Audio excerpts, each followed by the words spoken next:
We welcome you in here to Blue Wahoo Stadium, Bayside in Pensacola, Florida. Will Kennedy along with Jamie Smith for some Saturday afternoon, late Saturday afternoon, college football, D2 style here in the Gulf South Conference.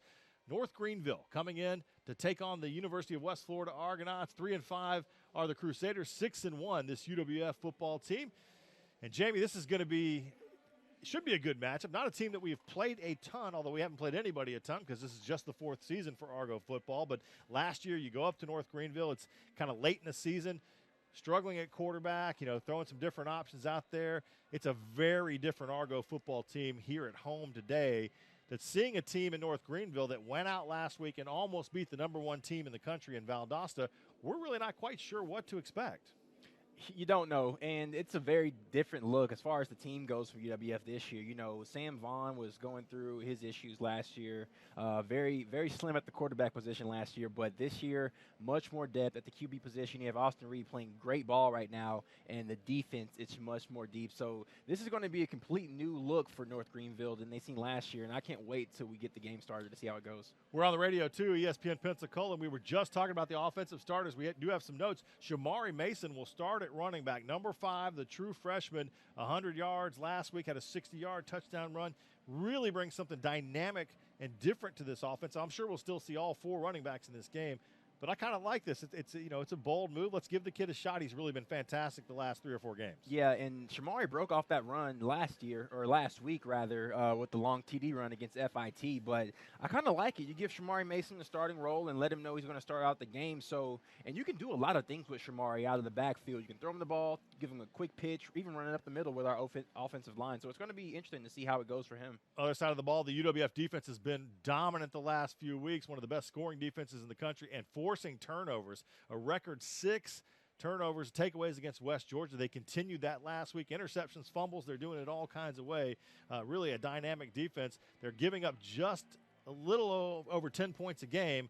We'll see if they can keep that stranglehold on their opponents the way they've been going the last few weeks. And it was great last week to have Andre Duncan back at linebacker, mix him in with Gael Laurent. This defense already has so many weapons. They get DJ Artis back this week in a limited role, coming back from injury as well. So it really is going to be fun to watch Darian Doolin employ all his weapons on the defensive side of the ball while Coach Pete Shinnick and company dial up a variety of plays on offense as well. We'll take a break here. You're listening to Argo Football on the UWF Sports Network. University of West Florida Argonaut football on YurView is brought to you by Visit Baton Rouge. It's not just the capital city, but the hub of all things Louisiana. And by Pan Air Federal Credit Union, enhancing lives through exceptional service, strength, and financial solutions. For more college and high school football coverage, check out yourview.com.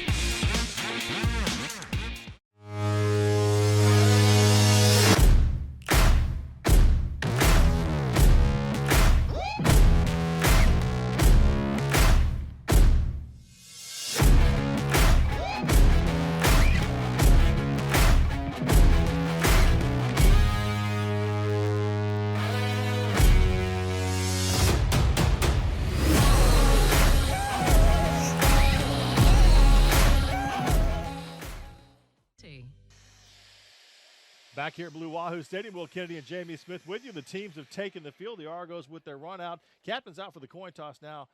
Pensacola Blue Wahoo's owner Quint Studer out there for the coin toss today. He told me he was going to wear his Halloween costume. If you haven't seen it, he had kind of an orange tuxedo on. He was riding around on a moped here in Pensacola yesterday. I told him, you're a legend if you carry that out for coin flip. It would have been great. We'll see what the coin flip result is here, but you see some of the captains out there for this one. Today, looking to make a statement back here at home. Jamie, it has been really an interesting season as far as scheduling is concerned because we've been on the road and then we were home for a chunk, 3 games, and then a bye week, and then back out on the road again for 2 weeks. So it really is, it's hard to get a rhythm as far as playing in front of this crowd. Last time we were here, it was hot. It was steamy. Today feels fantastic. Yeah, different look today. Weather dropping in the low 60s, so good football weather if you ask me. But, and it's always a great chance to come out and play in front of this great Pensacola crowd who just about sells out every game. So it's great to be back home. Yeah, this is, homecoming's already taken place, but today is really a day, I think, kind of for celebration. This is 850 Day is the way they have packaged this game, and it really celebrating the Pensacola here community, the support for the University of West Florida football team. Again, in just its 4th season, this is a team that Jamie had referenced earlier on our radio broadcast, made a run to the 2017 National Championship game out of nowhere. And so normally a startup program, it takes a few years to build to the level that this program is at in a hurry. It just goes to show you how much talent is in this area, in this region, and, the coaching staff, how they put it together. And I know some people weren't expecting this program to really catch its feet until the 4th or 5th year, but way ahead of schedule for this UWF football team. North Greenville is going to kick this football off to the University of West Florida, so the Argos will start on offense. North Greenville defers to the second half, and they'll see the ball. But, interesting. I always wonder how coaches make that decision. Which unit do you want to put on the field first? I think North Greenville is stronger defensively if you kind of look at the breakdown of their games throughout the season. They really did a fantastic job last week of holding the number 1 team in the country, Valdosta State, a team that scores 40-plus points a game, to 20 and almost came up with a win. So here we go. Kickoff is deep, and several return men back, a couple of options. It's Marcus Clayton, number 3, bringing this one out. We've been waiting for a big return. He finds a seam and really was a step or two away from maybe breaking that thing big. The Argos will start at the 35. Not a bad return from Marcus Clayton, setting up the Argos in great field position to start this drive. Austin Reed, the quarterback, the redshirt freshman, takes his offense onto the field.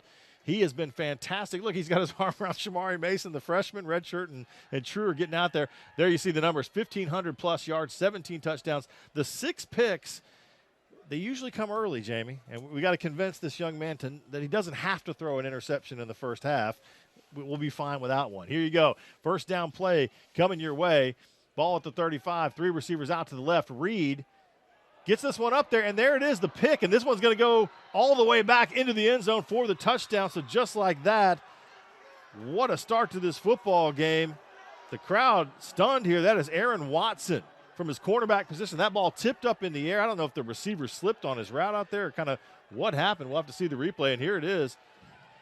Reed with plenty of time fires this football out, and it just ended up in the air. We couldn't see it there on the replay, but I kind of think it looked like maybe the receiver slipped a little bit.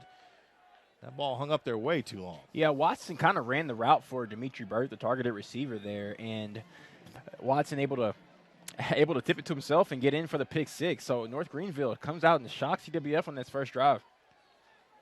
I really wasn't trying to make that happen as the extra point is up, and it is good. No intention of cursing Austin Reed, but that has been the story. Interceptions early in ball games, and here you'll see it. Yeah, Dimitri Burt just slips as he tries to stop his momentum running that route to the sideline, lost his footing, and there was the mistake. We've seen that, Jamie. We saw that against West Georgia where 2 receivers kind of ran the same route, and there ended up being an interception on the first possession. That one ended in a missed field goal. This one ends up in 7 points, and I don't know if it's a bad omen, but that is not the way you want to start a football game. Yeah, you always want to anytime you throw an interception, I mean, in any game, you want to cut those down. And Austin Reed has done that in the past couple of games. And if you can be picky with his season so far, that's one of the things that you would go to and point out. But the good thing about it is when he throws the pick, he comes back and has a heck of a ball game. So hopefully, like all ball games, he's got it out of the system and is ready to go. Usually when you throw a pick like that deep in your own end and it's over towards the sideline, those are where you see those pick 6s often. Just there's nothing between the corner or the defensive back and the end zone but a lot of green grass. And unfortunately, that is the case here. So this is a team that has seen adversity, this University of West Florida team. They've had those kind of plays happen. They've struggled early in games going back to shorter with Mississippi College. There's been some back and forth. Usually, as Jamie referenced, the offense comes right back and has an answer for that. So we'll get back to it again. Clayton back as the deep man again back there with Birch and Jervon Newton as well. This kick is kind of squibbed towards the sideline and will go out of bounds. Penalty flag will fly. So the Argos will set up in decent field position again. Not that it's the field's fault or the player's fault, but this field, you have grass that's put down over a baseball infield here. This is a baseball stadium the rest of the time, converted to football for University of West Florida games in the fall. And there were some issues early on in the season as far as sprinklers and pumps not working. We've had a lot of rain here in the Pensacola area recently, so the condition of the field, we saw it there with the slip over on the sideline by Dimitri Birch. It could be a little bit of an issue today. We'll have to see if that continues as things move on. So the Argos back at the 35, right where they were just a few minutes ago. One play from scrimmage has resulted in a defensive touchdown, a pick 6 for this North Greenville team.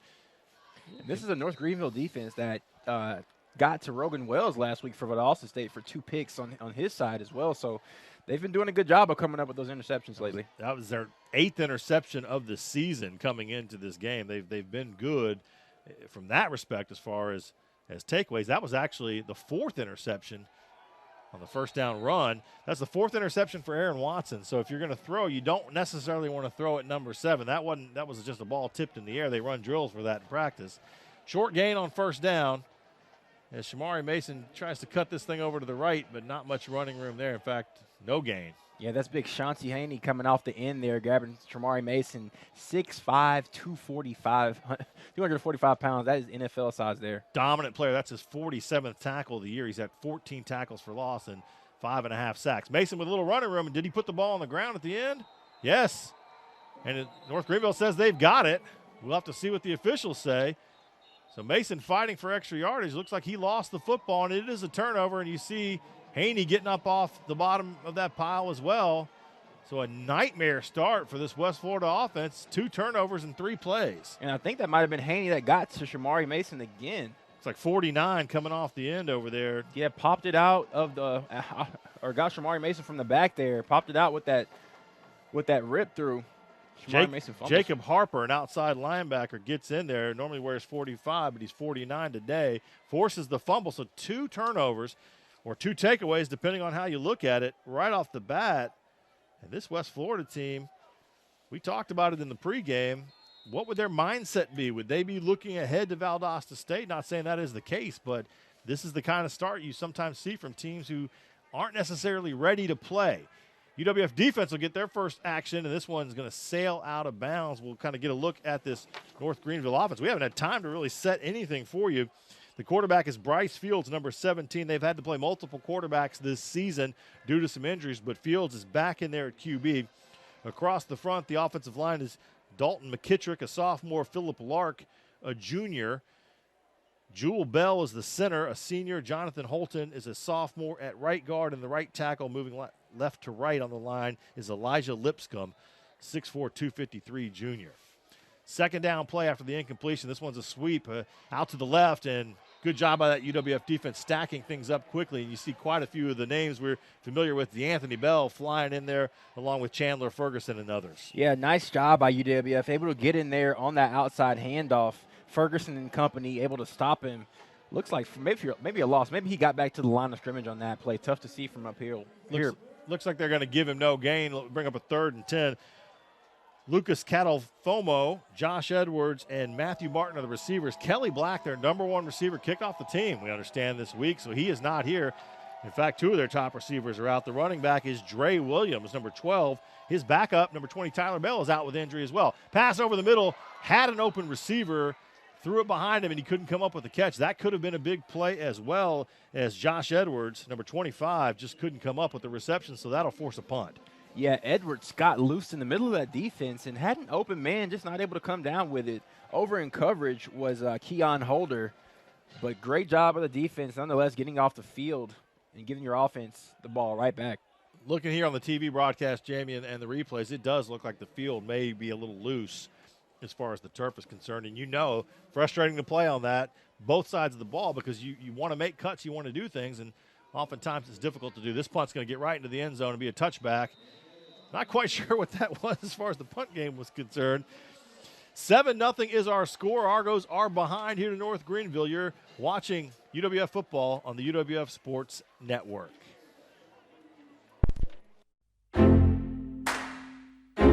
Real change occurs in that split second, a moment of connection among people. With a common purpose, a shared vision, and a unified goal. What will you change? What will change you? The University of West Florida. No limits. You got me falling hard, sweet baby, you got me falling hard for you. And still, I felt this way before, you know it's true. And still, you got me more and more. Oh, you got me falling hard.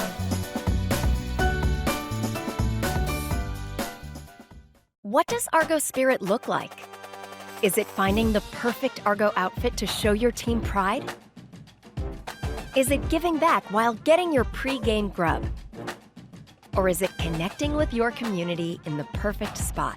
At Penn Air Federal Credit Union, it's being a proud sponsor of UWF Education, the Alumni Association, athletics, Penn Air Field, and having a spirit of communerosity. Learn more at pennair.org/aboutus. And Jamie Smith back with you here by beautiful Pensacola Bay. Saturday afternoon, Gulf South Conference football, University of West Florida against the University of North Greenville. Argos with another possession, their third one already in the first 2 minutes of this game. And they will start at their own 20 after a touchback on the Matt Gravely punt. He didn't even try to pooch that thing. He just booted it through the end zone. And off the edge, here comes some North Greenville pressure flying to the football as the difficult start. That is Dontavian Bird, the inside linebacker, getting to Austin Reed. Yeah, Bird able to come in on that blitz and really come untouched. Able to, yeah, they had one more guy than UWF did and came in untouched for the sack on Austin Reed. A little bit of a delayed blitz there. A loss of 8 on the play. It'll bring up 2nd and 18. It is Sam Antoine, Joe Wintrick, Devin Gibson, Mike Dilla, and Jacob Bruce across this offensive line for UWF left to right. Here's the second down play. 4 wide receivers out in formation, 2 to each side for Reed. Anthony Johnson is the running back. Rodney Coates with the catch. He's got a blocker and Dimitri Birch in front of him, but really nowhere to go as he'll get back about 3 yards lost on the sack, but it's going to bring up a 3rd and 15. Yeah, Rodney Coates does what he can on the wide receiver screen there. Great job by Birch blocking the first guy, but not enough guys on the outside as Jacob Harper and company got in on the tackle. It'll bring up 3rd and long here for UWF. It is Rodney Coates, Kevin Grant, Tate Latillo in at wide receiver. You'll see quite a few different guys rotate through in that group. Austin Reed is the quarterback, number 14 back there, and then Anthony Johnson Jr. is in at running back right now, number 32, but you'll see him, Shamari Mason, Jervon Newton, and Jaden Gardner as well. Screen pass to Johnson. Johnson's going to pick up some good yards and get out to just about the 25 as he gets 10 on the play. Almost ran into his own lineman there. Not enough for a first down, though. That'll bring out the punting team. And, Jamie, it just feels like there's a little bit of shell shock right here for this UWF football team. Yeah, starting off slow. Almost ran into, I think that's Jacob Bruce over there on the screen pass. Almost got tripped up. But good pickup, not enough for the first down. UWF will be forced to punt. UWF starting off slow here in the first half of this ball game. Slow is a good word for it. Dawson Hamlin, who's been fantastic, averaging 44.5 yards per punt on to kick here. He's going to go rugby style after rolling out a little bit. This thing is drilled, a couple bounces. Interesting. We really haven't seen that this year. It's going to roll down near the 20. Great job. About the 25 or so. That's a great job. Heck of a punt, and I like that. A little bit of a different look as Coach Steve Shoemaker draws up a little bit at something different. Yeah, and, I mean, Dawson Hamlin, another weapon on your team. Why not use him? That time showing us the rugby-style punt, buying the team enough time to get down there and play coverage, and North Greenville will start deep in their own territory. We'll see if their offense can move anything. Hey, Whataburger fans, if you love mushrooms, then you're going to love hearing this. The Mushroom Swiss Burger is now an all-time favorite, made hot and fresh with 2 all-beef patties, 2 slices of Swiss, 2 layers of premium grilled mushrooms, and a creamy au jus sauce available whenever the craving strikes. So 1st and 10 now, just outside their own 20 at the 22. It's a little bit of a sweep to the right. Small gain on first down, and a good job of the UWF defense covering that up. And we'll see it's kind of hard to have a feel for either offense at this point because the game has been all over the place early on in the first few minutes. And on that run, that was Jarvion Miller Norman, a running back. And we're going to go deep into this roster a little bit. You see the replay here. There's Anthony Bell getting in to help make that tackle from his safety position. Bell, that's 21 tackles now in the season. He's been good this year. Miller again, Norman Miller again. Short gain up to the 30. Yeah, Miller back-to-back carries and able to pick up a couple yards on that outside handoff before Ty Cox brings him down. That'll set North Greenville up for 3rd and manageable here.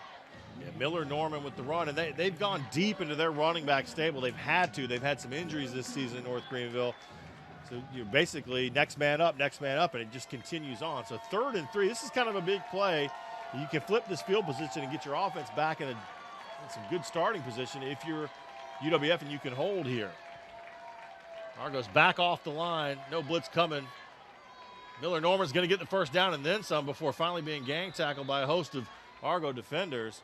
So a chance to get off the field and force a punt. Instead, it's a first down for this Crusader offense. Yeah, it looks like UWF was ready for the pass there on a 3rd and 3, but Norman able to pick up enough yards for the first down, and North Greenville keeps this drive going. Jamie, that's really one of the situations where 3rd and 3, when you have a 3rd and short like that, you can run whatever you need to run, throw it or pass it, and the defense has to guess, and it worked out there.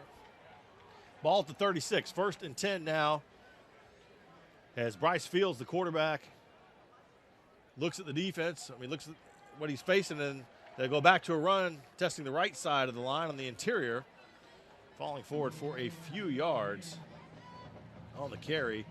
It looks like it is mainly going to be, we thought we might see more of Dre Williams today with Tyler Bell out injured, but it's Jarvion Miller Norman who's getting the bulk of the carries early.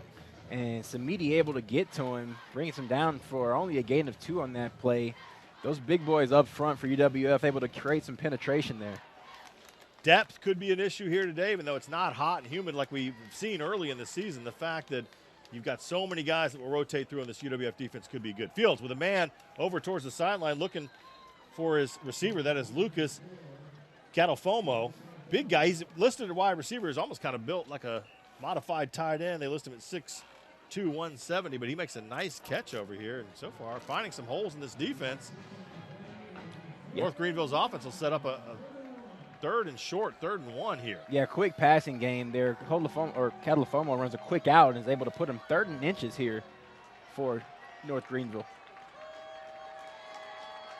Little motion. We got 3 receivers out to the left side of the formation. The defense does a nice job of sniffing this play out and stuffing it early. Jumping off on the bottom of that pile, Matthew Gotel, the big fella. And he just manhandled his defender, or the O-lineman. They're able to beat him and get right in the backfield to bring down 33, Samaje Lankin for North Greenville, and they'll get off the field. Great job by the defense that time. Yeah, he did a nice job of bringing the offensive lineman, Parker Northern, with him right into the backfield. Really no room to run. And I have to apologize. That is actually Donnie Baker who's playing at quarterback. You got 17 for Bryce Fields, 18 for Donnie Baker, and a receiver 16 out there. It's a little hard to see, but that's Baker who's in at quarterback. Gravely with a punt. This one a little better. Karan Ashley looking for a return, but he's going to get boxed up, and then he's going to fumble the football.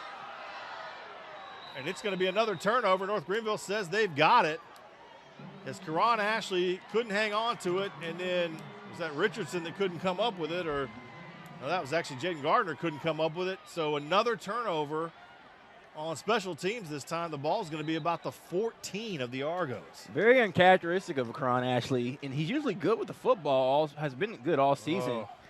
Holding it like a piece of like proverbial loaf of bread. A loaf of bread there. That looked like Julius Thompson, number 34, who flew in there and knocked that football loose. Yep. Gardner not able to get on it. North Greenville have the ball here at the 18, looks like.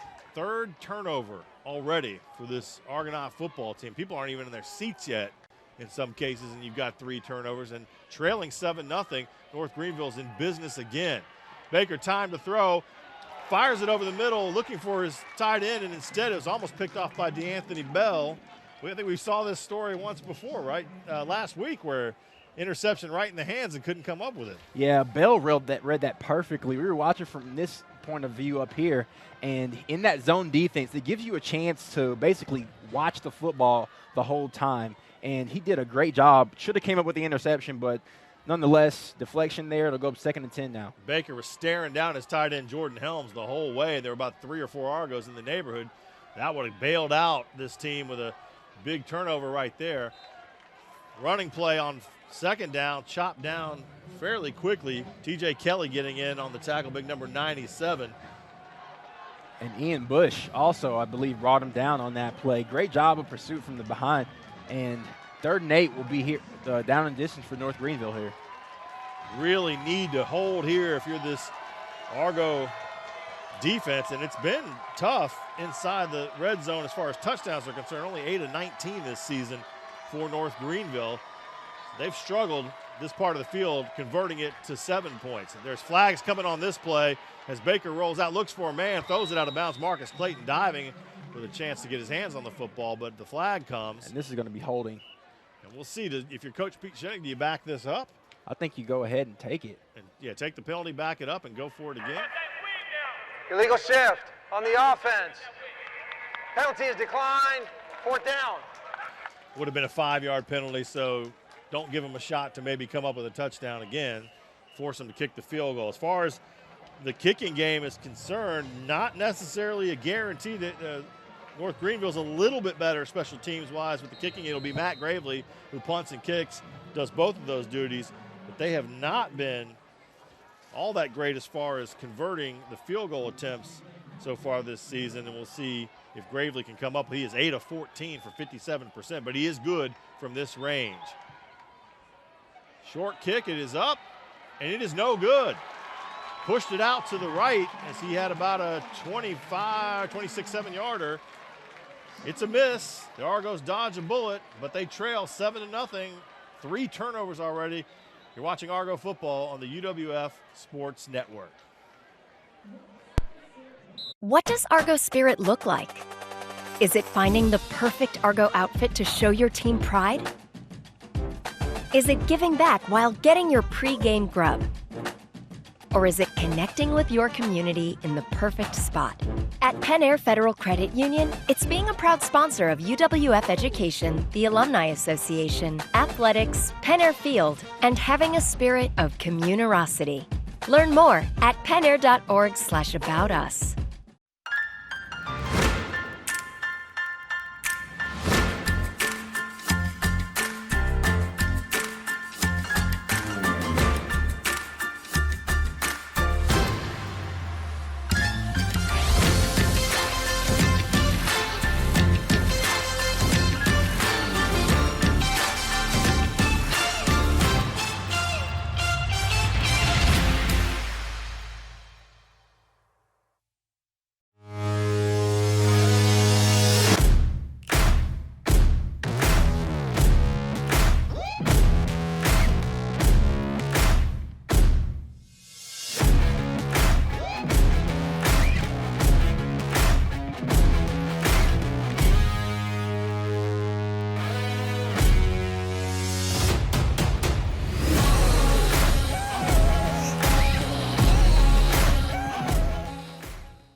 Back with you here, Blue Wahoo Stadium, Pensacola, Florida. Will Kennedy and Jamie Smith, 7-0 our score, 5:57 left to play in the first quarter. This has been a crazy start, would probably be an understatement, Jamie, but the Argos are back on offense. Austin Reed with another chance. Javon Newton now in at running back. Newton tries the middle of the line and then pushes it out to the left. He's going to pick up a couple yards on first down. Not a bad run there by Newton. They run that misdirection play that UWF likes to run and is able to find some running room to the outside. Looks like they're going to give him 4 yards on that play. It'll bring up 2nd and 6. Let's set this for you. Interception on the first offensive play of the game. Pick 6. Austin Reed is picked off by Aaron Watson for the game's only point so far. That made it 7-0. Shamari Mason, who started at running back, fumbled the next possession. And then Karan Ashley fumbled on a punt return. So 3 turnovers, but it's only led to 7 points, which is kind of hard to believe. Ashley with a catch over here, gets loose of the defender. He'll pick up the first down and then some. So the first down of the game for this Argo offense. And nice throw there by Austin Reed. That's good to see, especially coming off that pick 6. But nice throw there. Throws a dart to Karan Ashley over there on the field side of things. And Ashley's able to use that speed to pick up the first down. Outside, gets up to about the 24-yard line, or 35-yard line, pardon me. They'll spot him there at the 35. First down Argos, and that'll feel good. You got to basically shake it off at this point, right? The nerves, a little bit of that rough start. They'll go back to Newton in the middle of the line. He's got running room, and then some. Cuts it back to the left, and he's going to get across midfield and down to about inside the 40, actually. What a great run by Jervon Newton, just keeping his balance and keeping that run alive. And that was the right play call for that defense. It looked like they brought a blitz on the outside that time, opened up things in the middle, and that O-line gave Newton a great push, and he was able to do the rest. UWF in North Greenville territory. Just keeping his balance there. You can see that forward lean on the replay here, but really just, that's a tough kind of run. You bounce off a couple, pinball a little, and now you got a first down, and you're in the other team's end of the field looking for the first points of the game for this Argo offense. They'll go back to Newton again. He's going to get stacked up, and then he uses that leg drive to push behind Joe Wintrick and Devin Gibson there in the middle of that line to pick up some positive yards. And I actually think he'll pick up about 2 or 3 on that play after he initially looked stopped at the line of scrimmage. Newton, like you said, keeping those legs driving, and with the help of the O-line, pushing him forward a little bit. Devin Gibson, I guess you can credit Devin Gibson with 3 yards on that play also. It was an 11-yard reception for Cron Ashley on the first down, and then 27 yards officially for Newton on the long run up the middle. Ball now, after the gain of 2, at the 36, and the officials are going to run in before this play can begin. But this is something you got to have. You got to get something positive on offense now at this point, Jamie, because you really have been shaky, to say the least, to start this football game in not all aspects, because the defense has been pretty good, but special teams and offense, 2 of the 3 phases of the game, you have not been good. No, been a little slow to start, but, I mean, you're in a good position here. 3 minutes left in the first quarter in North Greenville territory. You want to come up with some points on this drive, whether it's a field goal, but, of course, you want those 6 every time. I'm going to hope that we look back at this start later and laugh about it and say, whoa, well, wasn't that weird? Let's hope that is the case. Here we go, second down, 8 to go. This one gets away from Austin Reed over the head of Cron Ashley's. They were going back to what worked for them a few plays previously. That'll bring up a 3rd and long, 3rd and 8 here, 3:11 to play here in the first quarter. And that ball sailed on Reed that time. Just a quick out route to Ashley, and just over his head, an easy throw. Throws that we've seen Reed make all year, just a little bit high. Plenty of room in front of Jeremiah Bogan, the corner over there. I mean, really, they weren't covering him closely at all. Jaden Gardner is the running back in the backfield to Reed's left, or to his right, 2 receivers out to his left, and a single receiver is Cron Ashley over on the far side of the field. Greenville showing pressure. Here comes that pressure. Reed fires this thing out. He's got a receiver over there, Quentin Randolph. He'll get the first down. Well-designed play, good throw and catch. And great job by Reed pre-snap there. You see him check and point out the Mike linebacker, which signifies the person blitzing and who has their assignments after that. Reed steps up in the pocket, throws a strike to Randolph on the comeback route, and is able to pick up a first down. Nice job by Austin Reed. We haven't seen Q catch one in a while. He came into the game with 346 yards, leading this group of receivers.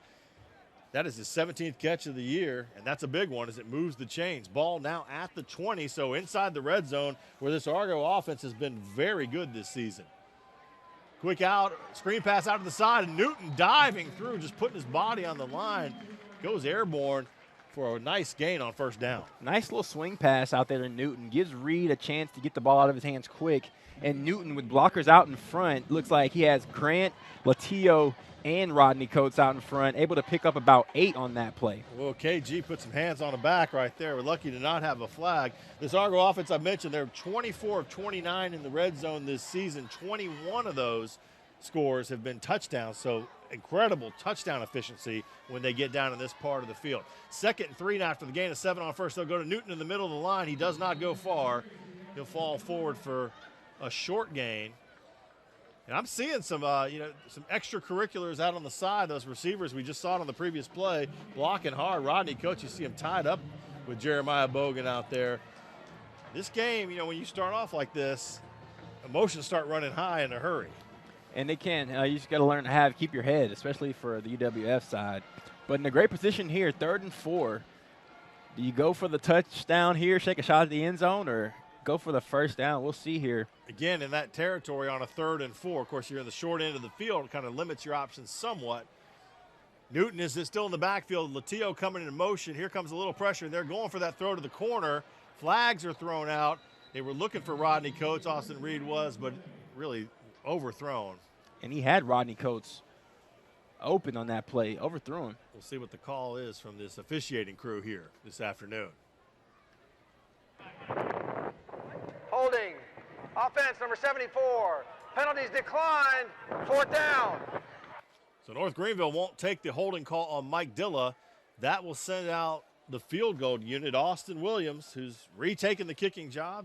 Alex Virgilio the field goal for the Argos. took over a little bit. Austin Williams. For a little while. Williams is back. He's looked good the last couple weeks, Jamie, as far as the strength of his leg. He did make a field goal, a short one against Florida Tech, but 2 of 8 so far on the season with a long of 37. These would be 3 big points right here if Austin Williams can keep his form looking good and put these through the uprights. Snap is good. Hold is good. The kick is up, and it is good right into the Hill Kelly sign. Doesn't get into the bay, but we'll take it. 3 points on the board as the Argos now trail by 4. 7-3 the score with a 1:01 left to play here in the first half, or the first quarter.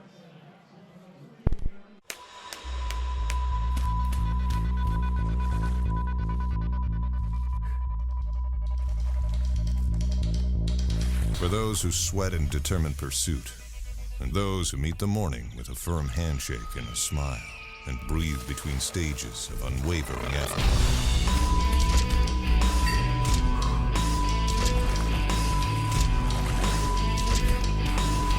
Andrews Institute, for those who move. Hey, who are you? Oh, hey, Jeff, I'm a car thief. What? I'm here to steal your car because, well, that's my job. What? What? What? What? What? What? What? It happens. So get all state. I'd be better protected from mayhem, like me. Mayhem is everywhere, so get an Allstate agent. In Pensacola, call Melissa Keener.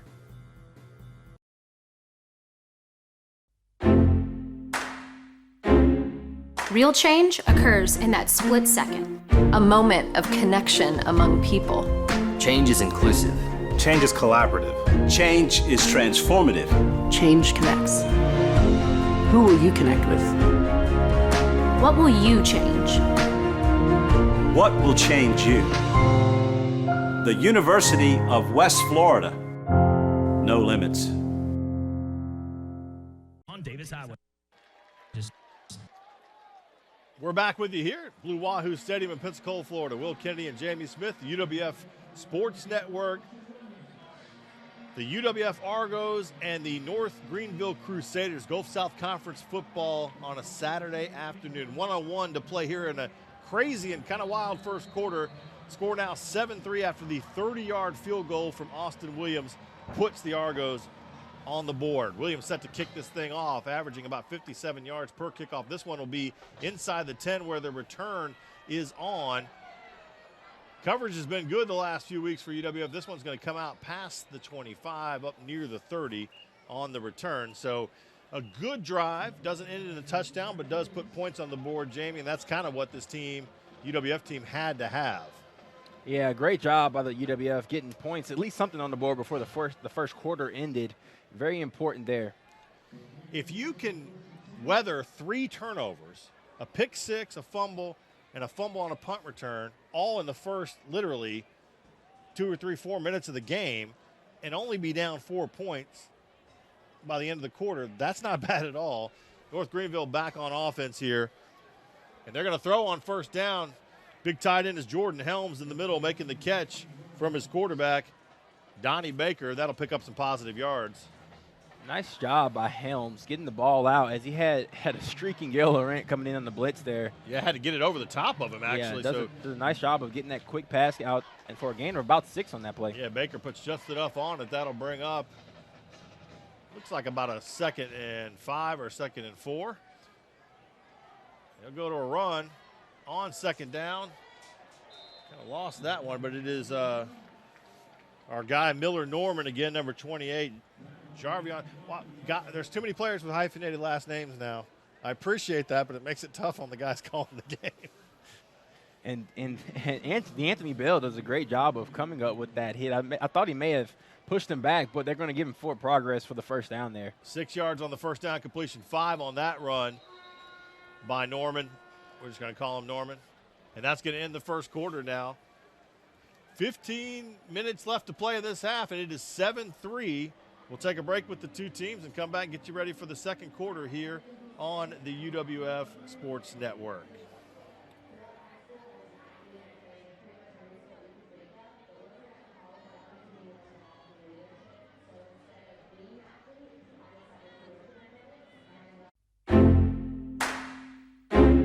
Change doesn't happen by luck or chance.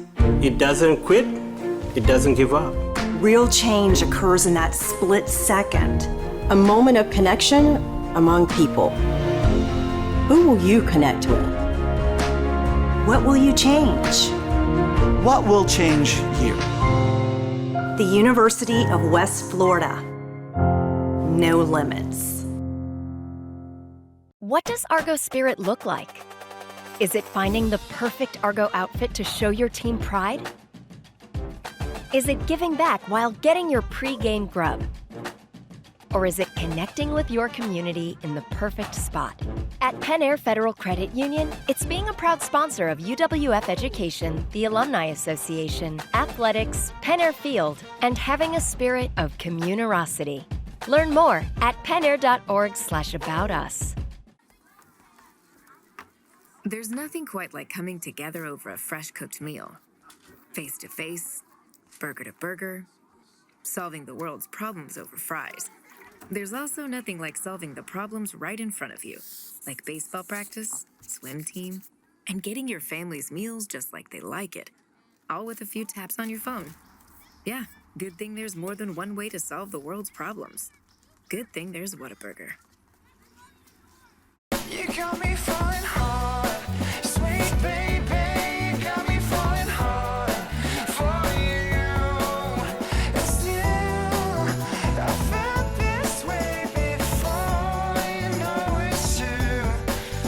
And still, you got me more and more. Oh, you got me falling hard.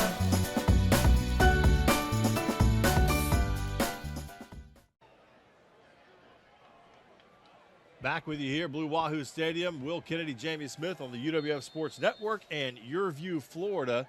7-3 our score as we start the second quarter. Back on offense, here comes North Greenville, and they'll test the middle of the line with a run on first down. Getting into the game, that is Samaj Lakin, who's really been pretty good this season as a backup running back, but getting some touches today as Lakin has run for 239 yards coming into this game, and really the last few weeks has picked up. He had 15 carries for 69 against Valdosta last week, and he'll give him 2 on first down on that carry. Yeah, nice job by Miles Meyer coming in for the tackle there in that 11 personnel from North Greenville, able to drop him for only a gain of 2. So here we go. 3 receivers out to the right. Baker is going to roll to his right. He looks for his tight end, Helms, the big kid, and he's got it. And it looks like he's going to dive near the sticks, and they may give him first down yardage. Yeah, I think he's going to get just enough for that first down. And Coach Shinnick talked about that before the show. They like to sprint the quarterback out to the left or either to the right on those sprint out run pass options, and they find the big tight end in space. That was a well-designed play over there to the far side of the field. Enough for the first down and move the chains. The ball is now at the 50, right at the 50-yard line. So midfield, Lakin again on the carry on first down, takes it into UWF territory, picks up a couple on first down. So really not a whole lot to talk about as far as first quarter stats, as we've just been handed those. Jervon Newton, 4 carries for 33 yards, and he had the big one, the 20-plus yarder. That's really all the offense, or most of the offense for this UWF football team. Is you look at those quarter statistics, 77 total yards for the Argos, only 31 for North Greenville of total offense, yet they lead 7-3. Here we go. 2nd and 7. Lakin is looking for some room on the left side of his offensive line. He's going to pick up a couple. And you're seeing some push up front right now, Jamie, from this North Greenville offensive line. Yeah, coming on the blitz there was Chandler Ferguson, not able to get back, forces Lakin to the outside that time. Kedrick Bradley in there on that tackle at the end of that play. Andre Duncombe, you see him out there looking over to the sideline. As Coach Darian Dooley, you can kind of see down by our score on the TV broadcast, he's got those bright sleeves on as he's signaling in the calls and the plays and the formations for this defense. So here you go, 3rd down, big play, 3rd and 4, ball in Argo territory. Here comes some pressure from Duncombe on the outside. The pass is completed Right now it's all Jordan Helms, and that's going to be enough for a first down as Baker able to sidestep some pressure and find his tight end in the middle of the field. Yeah, quick pass that time. Baker able to find his receiver in space. Looks like that was Christian Bruce or Jordan Helm. Yeah, Jordan Helm with the catch. Keon Holder comes up to make the tackle. Picks up the first down. North Greenville finding some success here. Moving the football now as they will set up at the 37, at the Argo 37. 12-11 left to play here in the first half. Crusaders on the move. Pressure coming from the outside. Baker steps up. He's got a man down the middle of the field, but he cannot connect to Catafilmo. And great job, great coverage over there by Sherrod Oliver. Had him in man coverage and a simple go route. So step for step with Catafilmo, and Baker just overshoots his guy. This defense from UWF, as we mentioned in the pregame, has really been forcing turnovers the last few weeks, dominating other teams. They've been good so far here this afternoon, but they don't quite look themselves yet. Something that maybe North Greenville is doing, the way they've schemed this game up has got UWF a little off balance. First down play, you saw pressure coming from the edge. Lakin into the middle of the line where he's met by Kedrick Bradley and stopped for a short gain. And that time, UWF bringing pressure from the outside, forces the run back up the middle, and big man Matthew Gotel is there for the stop. That'll bring them 3rd and 9 here. They only gave him 1 yard, so a big third down play, a lot different from a 3rd and 3 to a 3rd and 9. We'll see what Coach Darian Doolin, the defensive coordinator for the Argos, dials up as far as any pressure or how he'll play this on a 3rd and 9. My guess is he's bringing pressure here. Donnie Baker steps back. Here comes Duncombe up the middle. The pressure's coming.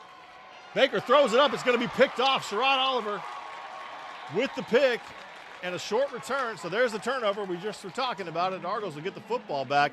I don't quite know why Donnie Baker, where he was throwing it. Was he trying to throw that away? There was nobody over there. I think Donnie Baker may have been overwhelmed by the pressure in his face that time. May have been trying to throw it away and threw it off his back foot. I don't even know that he looked downfield. But luckily, Sherrod Oliver in the right place at the right time, and the Argos, very characteristic. Another turnover there. Jamie, I really think that was a blind throwaway, which would have been a penalty anyways because you were in the pocket and there was no receiver anywhere near. Sherrod Oliver, I think you just nailed it. Right place at the right time. You better catch that football if you're Sherrod Oliver. If not, your teammates will never let you live that down in the film room. So the Argos will go back on offense at their own 35, and they force a turnover. We've kind of been waiting to see that. We'll see if they can get another drive going. Anthony Johnson's in at running back. Tate Latillo, quick catch on the out route from Austin Reed, and Latillo's going to pick up some good positive yardage on first down. In fact, it'll move the sticks. First down, Argos. First down, Tate Latillo. This time they run the sprint out to the right and give Tate Latillo just a quick out route, and he's able to get upfield, which he normally does, and is able to pick up enough for the first down. They'll give him 11 yards Have a on the defender first down throw. For North Greenville player is down on the field. We'll try to see if we can see who that is. Number 2. Down on the field is one of the defensive backs. Yeah, Johnny Worthy. Yeah, Johnny Worthy, who came into this game, I think their leading tackler at 44.5 tackles, are right up there with Chauncey Haining. We'll take a break with the two teams here. You're listening to and watching Argo football on the UWF Sports Network. As we age, Real change occurs in that split second, a moment of connection among people. With a common purpose, a shared vision, and a unified goal. What will you change? What will change you? The University of West Florida. No limits.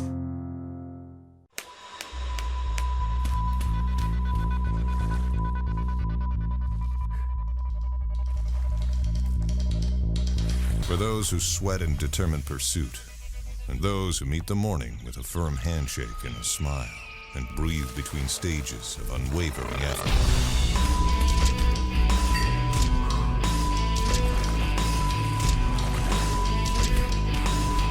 Andrews Institute, for those who move.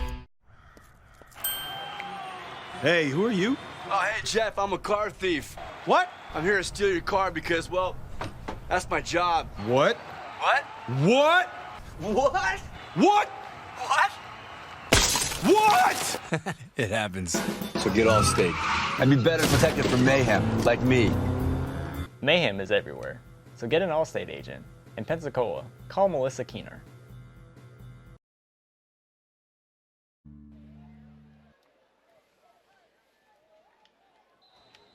We're back here, Bayside in Pensacola, Florida.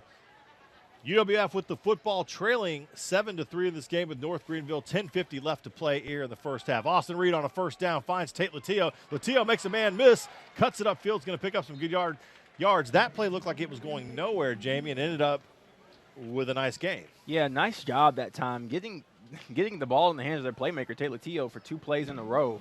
Able to get the ball, makes a couple defenders miss, and picks up what they'll give him. Looks like 4 or 5 yards on that gain. So here we go. 2nd down and 5. Argos on the move. The ball at their own 49, so right out about midfield. Reed back to pass. Receiver goes down in a hurry. That's Kevin Grant over there. Did he get tangled up with the defender? I kind of caught just the trail into that, but no flags are thrown. So that'll bring up a 3rd down and 5. But we'll see the replay here. Yeah, it looked like him and Alexander. No, it was a push. It was definitely a push. That should have been a flag. Number 30, yeah, over there. Kendall Brooks, the strong safety, getting his hands all, and that was past the point you can do that. So sometimes it happens that way. And KG got up immediately looking for a flag. There would not be one. So 3rd and 5 now. Argo's looking to get on the board and cut into this or take the lead in this game, potentially. Reed with nowhere to go, nowhere to throw the football. Looked like he might step up and run, but instead there he is. Chauncey Haney getting in there for another sack. That would be his 9th of the season if they credit him. Let's see who got to him. Looked like a hand on the face mask there too, but Haney was in there. Looked like a defensive lineman in there as well. Probably a half sack as he'll split that sack with number 92, Rodney Evans. So that drive ends up snuffed out. They lose 5 on the play, brings up a 4th and 10. Dawson Hamlin will come in to punt. And unfortunate there, that talent up front is showing for North Greenville there as they are able to get to Austin Reed for another sack. Really the 2 big playmakers from defensive end. That's both Evans and Haney getting in there. Whistles before this false or potential play of punt. game. Play game. Offense number 12, 5-yard penalty. Down. Really not yards you want to give up. Sometimes you'll see teams take a delay of game so a guy can pooch one inside the 20, but I wouldn't say we're really in that kind of territory for a punter. So instead, Hamlin will back it up and have to kick from 5 yards deeper. But he's been, as we mentioned earlier, been very good this season. Wyatt Adams is your long snapper, number 47. Argo spread out in this punting formation. Snap is back to Hamlin. Hamlin gets this one away as he angles it down the sideline. What a kick. Inside the 20, out of bounds at the 15 on the fair catch. So deep in their own end, North Greenville will have to start. We'll see. There's a flag on the field, though. See if there's a call, or are they picking it up? No, he's throwing it back down. So we'll see what this is. Is this back North Greenville up even more, or does it help get them out of the hole? They're still talking about it over there. Not Really? sure. I didn't see anything on the field. Really was a good kick, too. An angled kick to the sideline. Dawson Hamlin's been fantastic. He's had 9 kicks down inside the 20 before that one. We'll see how this ends up, but I'll go ahead and credit him that. That's a heck of a job. He's had several over 50 this season and really has done a nice job with the directional kicking. Yeah, and they showed them. During the kick, illegal block in the back. Number 13 of the return team. 10-yard penalty. First down. Should be half the distance to the goal, I would think, at that point, because it's at the 15. But that's going to hurt you. That's going to put you inside the 10. We'll take a break with the two teams. 7-3 our score, 9-12 to play. Argos trail the Crusaders here on the UWF Sports Network.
What does Argo Spirit look like? Is it finding the perfect Argo outfit to show your team pride? Is it giving back while getting your pre-game grub? Or is it connecting with your community in the perfect spot? At Penn Air Federal Credit Union, it's being a proud sponsor of UWF Education, the Alumni Association, athletics, Penn Air Field, and having a spirit of communerosity. Learn more at pennair.org/about us. Back with you now. Half the distance to the goal line is that penalty on the block in the back, so North Greenville will start inside their own 10, ball at the 7-yard line. 9:12 to play here in the first half, 7-3. The Crusaders lead the Argos. First down, run to the left side of this offensive line is going to pick up some good yardage. Can give them about 5 or 6 on the carry, so it'll set up a second and manageable. Trying to get out of your own end, and it was a nice job flipping the field on special teams there, Jamie, with the punt by Dawson Hamlin. Yeah, Hamlin just goes to show you what kind of weapon you have in the special teams unit there. It is the running back, Norman, 5 yards. They'll give him on the carry, so 2nd and 5 now, ball at the 12. They'll go back to Norman again on 2nd down. He can't find anything in the middle of the line, and he's going to get chopped down by Gael Laurent over there from his linebacker position. Good stop. It'll bring up a 3rd and about 4 or 5. It looked like that was actually Ian Bush able to bring him down there. Big man. Bush got a hand in, yeah, the big mitt. Able to squeeze in there, bring him down for almost no gain. It'll bring up 3rd and 4. 3rd and 4 or 5. Ian Bush has 11 tackles for loss this season. We saw him force safeties. We've seen him be dominant from his defensive end position in this defense. So here you go, 3rd and 5. Baker's got time to throw. He's got a man on the outside, but he throws that way high. And over in that coverage was, who's that over there? T.J. Williams. T.J. Williams is back, yeah. T.J. Williams over there with a nice job. Yeah, I don't think that ball was catchable to start with, but even if it was, great coverage by Williams, and that'll get North Greenville off the field. So flipping the field, as we mentioned, Dawson Hamlin with the great punt defense does a nice job with a 3 and out, so they'll force a punt from Gravely. He'll be standing in his own end zone when he catches this snap, and that potentially could set up this UWF offense with some really nice field position. So we've seen that a couple times this season, Jamie, where special teams has helped flip the field, if you will, turn things to the offense's advantage. Snap is good. Here comes some pressure. Gravely gets an end over end, kind of wobbly kick away. It's going to take a good bounce, and then it's going to be caught by Cron Ashley. Kind of a dangerous play there. Flag down right around the goal line. I think they're going to get running into the kicker here. If it's running into the kicker, that could be a 1st down at 4th and 5. That would be a huge special teams mistake. Yeah, didn't see who ran into Gravely. Big call coming. I'm seeing the offense come onto the field. Personal foul, roughing the kicker. Oh. On the defense. Nope. 15-yard penalty, automatic 1st down. That was the defense coming back out because they realized it is a roughing the kicker call. It's not the running into. This is the 15-yard variety. That's a huge mistake on the special teams because you were going to get the ball back. Not great field position, but at least the football would be with your offense. Instead, your defense comes right back out. Yeah, that's one of those things that you can control. You have to limit those things, especially in the type of situation that you're in the ball game. Defense will have to come back out and make another stop. We saw this special teams unit get a punt block right in that end zone earlier in the season. And maybe, you're getting aggressive trying to come get it and force that kind of play deep in your own end. They'll go to Lakin on 1st down. He's going to get wrapped up quickly by Kedrick Bradley, but a positive gain on 1st is going to pick up 4, maybe 5 yards. Yeah, just the inside handoff there to Lampkin, and he's able to pick up about 5 yards before he's brought down by Bradley. That'll get us a 2nd and 6 officially. Lakin on the carry for 4. This defense will have to work now to get another punt forced. Play fake. Baker has a man over there. It is Catafomo. He's going to make the catch and pick up the 1st down just enough as they'll get 6, maybe 7 on the throw and catch. That'll move the chains for North Greenville. Yeah, and they go with a quick passing game to Catafomo, and he's able to get just enough yardage for the 1st down. So from forcing a punt to now the ball on the move for North Greenville as they move the chains. Ball at the 38. making their way towards midfield. The Argos shuttling some players off and on in this defensive unit. Lots of guys play, really both sides of the football, but especially with this defense, you'll see 2, 3 deep at pretty much every position on this side of the ball. Whistle comes before the play, before the snap. So a choppy game early on in a variety of ways. Penalties, turnovers. We'll see what the call is from the side. Yeah, I'm not sure if that was a false start on North Greenville or not. There seems to be lots of confusion here with the staff as well, as the whistle blew before the snap even. And really, there's been no rhythm, Jamie, for this UWF offense at all. They've just had a hard time not having the ball, turning the ball over. We really haven't seen what we've come to expect from this Argo team. So I guess it's not going to be a flag on the play. It's just a no stoppage penalty. of play. There's no penalty. We just stopped for a minute. Baker in at quarterback. Donnie Baker, number 18, has looked pretty solid here this afternoon. They'll go to Norman, the play fake, and then Baker keeps. He'll test the middle of the line. He'll find a little bit of running room and move the ball out past, across the 40, maybe pick up 2 or 3 on the carry. Yeah, nice job that time. Nice job that time by Quentin Peoples. Not fooled by the QB keeper. Only able to pick up about 4 on that play before he's brought down. It could have been more. We saw last week a 90-yard touchdown run on a QB keeper, so we know that's one of those plays. You got to know where it is. You got to have that eye discipline and know who has the football. Quick out to the side. Nice catch by Catalfomo over there, and it's going to pull another first down for this North Greenville offense as they move the ball out across the 50 or right out to the 50. Yeah, great catch there by Catalfomo over in man coverage with Sherrod Oliver, who's the cornerback over there with Catalfomo. Just a quick 5-yard out. Tough to do anything about that.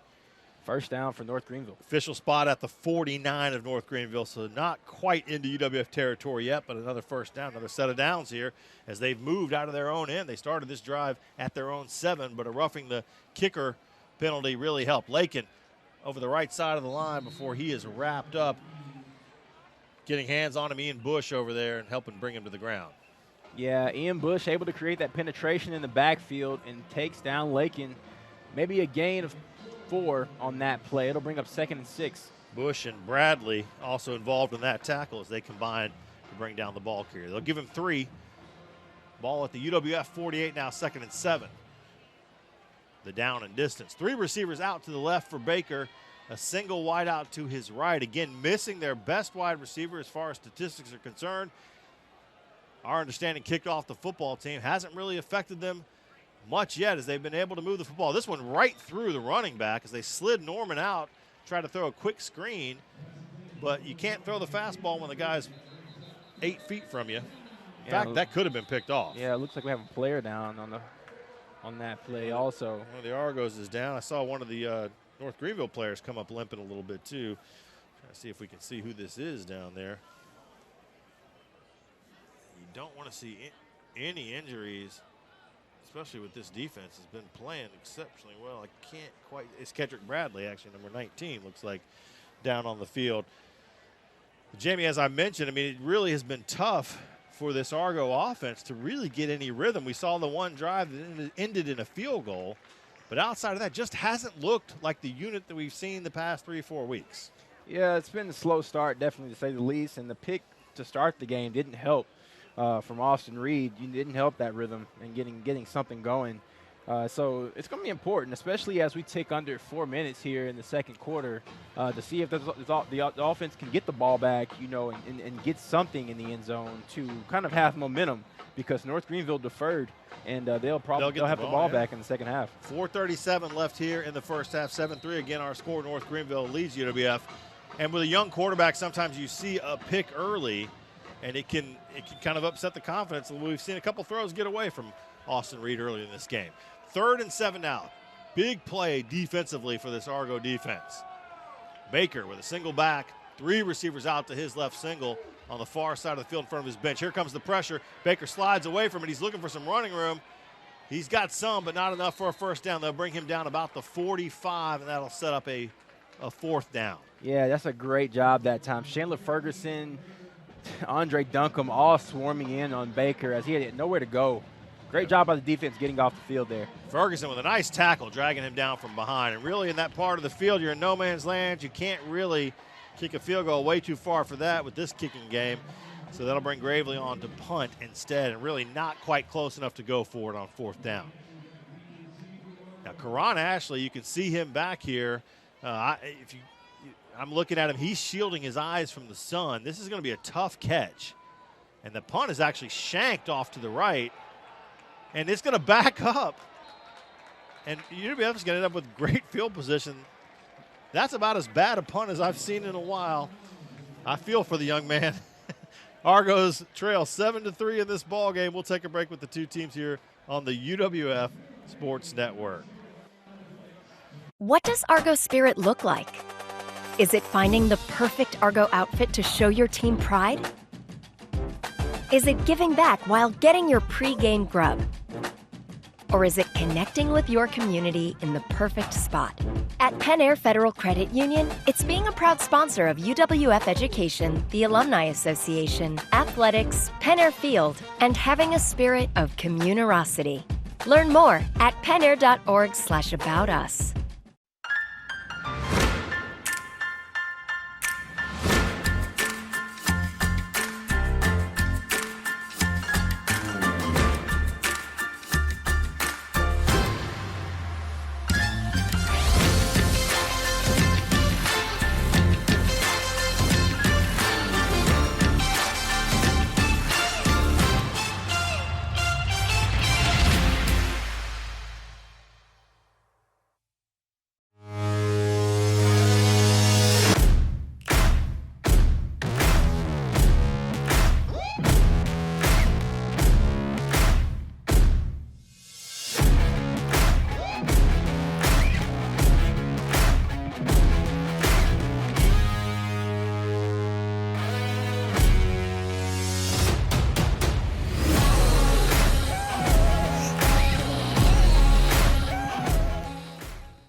Only $99.95. Back with you here. Football by the Bay. Beautiful. Early November, late afternoon, heading into the evening. We got a good football game so far. 7-3, North Greenville leads the University of West Florida. Will Kennedy and Jamie Smith with you on YurView Florida and ESPN Pensacola simulcasting. Argos back with the football at their own 35, starting a drive with 3:43 left to play in the first half. Reed back to pass. He's got Karan Ashley out to his right. Ashley, nifty footwork, is going to pick up a couple yards on 1st down. Yeah, quick out route there for Ashley, and Reed goes with a quick passing game out there to him. Picks up maybe about 4 or 5 on that play. Looks like they'll give him 4, but nice job by Ashley. Tiptoeing the sidelines there. They'll give him 5, and that'll set up a 2nd and 5. So the Argos, as Jamie mentioned before we went to break, would love to get something going here, get some points on the board, maybe take the lead in this game. Quick strike over the middle, go to the sure hands. Tate Latillo hauls that thing in. Not enough for a 1st down, though, but it'll set up a 3rd and about 2 or 3. So we'll give him a gain of strong hands there by Latillo. Yeah. He had Eddie Martin coming in on him to make the tackle, but nice sure hands, as we know Latillo has, and sets it up for a 3rd and manageable here. Called a 3rd and a long 2, and really this is a test for this offensive line, because this North Greenville team really can get after the quarterback. We've already seen that today in the Argos, though it only allowed 6 sacks coming into this game. Nice run on 3rd down. They go to Jervon Newton. Newton's going to move those chains with a nice gain. Nice run there by Newton, the redshirt sophomore from Clearwater. Able to gum up the middle, picks up about 6 or 7 on that play, and the Argos are in NGU territory. You never quite know who's going to be the dominant back in the game with this kind of 4-headed monster that the Argos have at that position. It looks like Jervon Newton today. Shamari Mason fumbled early. Newton's really been the man since that point. Newton will stay in there. Reed looks to Dimitri Birch. Whistles are blown. Flag was thrown before that play ever got started. Offense, number 1, 5-yard penalty, 1st down. Costly penalty. Karan Ashley called with the false start. That'll back it up, make it a 1st and 15. Just a little bit early getting going there for Karan Ashley. I know he has those burners, but you got to cool them off until it's time to go. Yeah, you got to wait. Karan Ashley, Birch, Latillo, and Kevin Grant are the 4 receivers on the field right now. We mentioned Javon Newton in at running back, kind of getting the extended run at that position in the first half. So rotating those receivers, we've seen that all year. Still looking for the big play. The only big offensive play has been a 25-yard Javon Newton run in the first quarter that helped set up that field goal. The only points on the board. So this is a team, this UWF offense, coming in averaging 38.1 points per game. They're stuck at 3 right now as we wind down the first half. Latillo runs a nice route, kind of sits down in between some defenders, and a strong throw in from Austin Reed as he really gunned that thing in there. Yeah, nice strong throw in which he had to make it strong there. Latillo sitting down in that zone defense. Reed able to put it right between those 2 defenders. And for a gain of about, looks like 8. First and 15, so that'll set him up with what looks like a 2nd and 7 here. They'll give him 9 on that pass play. Very good. I don't know if you're old enough to remember Steve Largent, Jamie, but Tate Latillo is similar. That kind of guy, just a great possession receiver, but also can make some big plays. Reed looking for a man. He's got Karan Ashley over there. They're going to give him the catch. Nice job of dragging the feet. And a nice job by Austin Reed of really kind of sliding away from pressure, keeping that play alive, and then finding his big target, Karan Ashley. Well, so much time in the pocket that time. I mean, Reed just had time to go through his first, second, and third progressions before he's able to work with Ashley on that sideline, and a great catch there, tiptoeing those feet out of bounds. Picks up the first down. Whistle's coming in before we get this play started. Maybe a timeout as we're down to 1:26 now left. We'll see what the call is. He got out of bounds for sure, so they're waving Coach Shinnick off the field. So 1:26 left, both teams with a full complement of 3 timeouts. Argos looking to put some points on the board here, potentially, believe it or not, maybe go to the locker room with a halftime lead. We'll have to see how this plays out. First down at the North Greenville 31, it looks like, is the official spot. Whistles blow before this play starts. This is the kind of game, again, it can be hard for the offense. False start, offense, number 1, 5-yard penalty, still first down. Karan Ashley is pleading something to his coaches over there. Very frustrated by this call. He doesn't feel like he did have the false start on that play, but nevertheless, the penalty goes against him, so that'll set up a 1st and 15, backing the ball out to the 36. And it's the little things. These little penalties start to add up and mount up and put yourself in a difficult – make it harder. Make it harder, more uphill to try to end this half with some points. Reed, low snap, pressure up the middle. He's going to take off and have a chance to run. He's going to head towards the sideline, pick up some yards, and get out of bounds. Yeah, nice decision there by Reed. No one downfield open. Was looking towards Ashley, but he was covered over there by the defender number 22 for the Crusaders there, Bogan. But does a nice job of getting the scramble yards back and puts them in a 2nd down and 7 position here. Yeah, you get the 5 you lost plus a couple, and not bad. Not a bad play at all, and a smart play. You know, rather than trying to force the throw in, pick up some yards, get out of bounds, minute 24 left. Here we go. 2nd down, 7 to go for the Argos. Reed back to pass, pressure coming from his backside. He's got Birch in the middle of the field, but just overthrows him. He kind of had him for at least a second there with some inside position.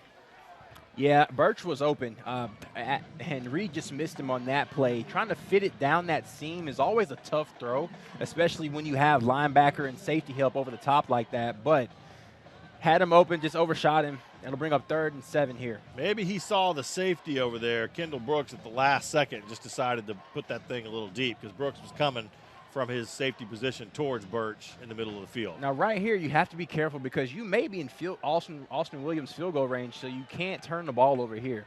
3rd and 7, ball at the 28. It'll be about a 45-yard if they don't get anything, but they're going to find Rodney Coates, and Coates is going to catch, get out of bounds, and pick up the 1st down. Nice route by Rodney Coates, and you go to the veteran guy. Go to your senior receiver over there, junior receiver, excuse me. Coates will move those chains. Yeah, Coates does a great job of running the route. Has Bogan think he's running a go route and then puts the brakes on for the comeback. Throw right on time, and the Argos with another set of downs here with 1:14 left. Yeah, 1:14 to play here in the first half. 7-3 the score again. North Greenville with the lead over the number 20 ranked team in the country. Reed with some time, he'll tuck it up. He's not going to get far as he gets dragged down from behind, and the pocket collapsed pretty quick, and Reed decided to run, and that's going to bring a timeout from Coach Pete Shinnick with 1:07 to play. Don't want to let that clock run. You're a little bit disoriented at that point. Yeah, Reed tries to step up in the pocket, but nowhere to go. Didn't see who was able to bring him down on that Kwame play. Livingston, number 50, had his arms around him. Livingston. Chauncey Haney came in at the end, but it was really Livingston who did a nice job, the nose guard, the big fella, 6'2", 290, of getting in there. So you mentioned it, Jamie, you've got to get at least 3 here. This is kind of an essential moment in the game where you're inside the red zone now. Ball is at the 17, and you really have to come up with at least the 3 points. But they're not thinking about the 3; they're thinking about the 7 right now and going to the halftime locker room with the lead. Yeah, and you also have to be careful with the football. Last week, UWF had the football down in the red zone against FIT, and Austin Williams threw a pick down there also. So in the red zone situation like this, you have to be very careful here with the football. I feel like we've gotten our Austin Reed interception out of the way early, so let's let's hope that's the case, because he's been good for 1 a game-ish, and usually that's it. And you mentioned it early, and then we don't see it again. So Reed with 4 receivers, 2 out to each side. Anthony Johnson is the running back here on 2nd and 10. Ball at the 17. Reed's got a man. He's looking for Quentin Randolph, and we've seen some of these throws. They just seem to be sailing on Austin a little bit, because normally he'd put that ball up there and let Q at least have a chance to get his hands on it. That one was way too tall. Yeah, and he has a little bit of wind behind him, but not enough, I don't think, to affect the throw. Quentin Randolph in a great position to catch that ball, but Reed just floats it up just a tad too much. If that's a good back shoulder throw, that's a touchdown, because Reed had the inside position, and he's much bigger than the DB over there. That really wouldn't have been much of a contest, I don't think. The coaches are screaming something. They want somebody to move. Have 8 seconds here. Yeah. Have to take a timeout. And then you're going to have to take a timeout. With 1:01 left, they'll take their 2nd timeout, so only 1 left for the Argos. And Coach Caleb Nobles was down there screaming at one of the receivers, Dimitri Birch, trying to move him into the correct positioning. And you mentioned it, Jamie. This is where it's kind of a fire drill, if you will. Late in the half, you're trying a lot of pressure to get these points on the board, and you got to be in the right spot. You got to know your role. You do. Yeah, and everything has to be crisp down here in the red zone. There can't be any room for error, because at the least you want to come away with 3 points. There's always room, and there's room enough to make the first down even, but you have to be very crisp right here in the red zone, and I hope they can dial up something here, as far if it's a crossing route, if it's a screen pass, something to extend this drive.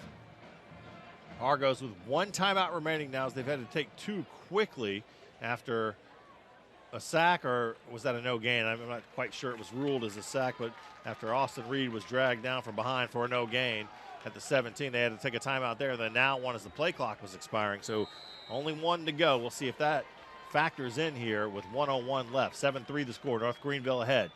Big 3rd down. 3rd and 10 from the 17 for this Argo offense. Reed with some time. Fires over the middle. His receiver, Kevin Grant, had slipped and gone down. So that ball ends up a throwaway. That's going to bring on the field goal unit. And again, the middle of the field, and you can kind of see it on your TV screen here. And for those listening at home, we're seeing turf fly up, and these guys are running around. There's a lot of brown spots through the middle of the field. So the track, if you will, is a little tough today. Yeah, Kevin Grant slipped there. You saw on the replay coming out of his break, just slipped. And he was in a great position to make the catch, but just slipped out of that break. And Austin Williams to get a field goal attempt here. 27-yarder, right in his wheelhouse for sure. He's kind of fighting the sun here a little bit. This will be interesting. Snap is good, hold is good. The kick is up, and it is no good. Pushed to the right from 27 yards out, so no points on this drive here near the end of the half. 49 seconds left. The ball will go back over to North Greenville.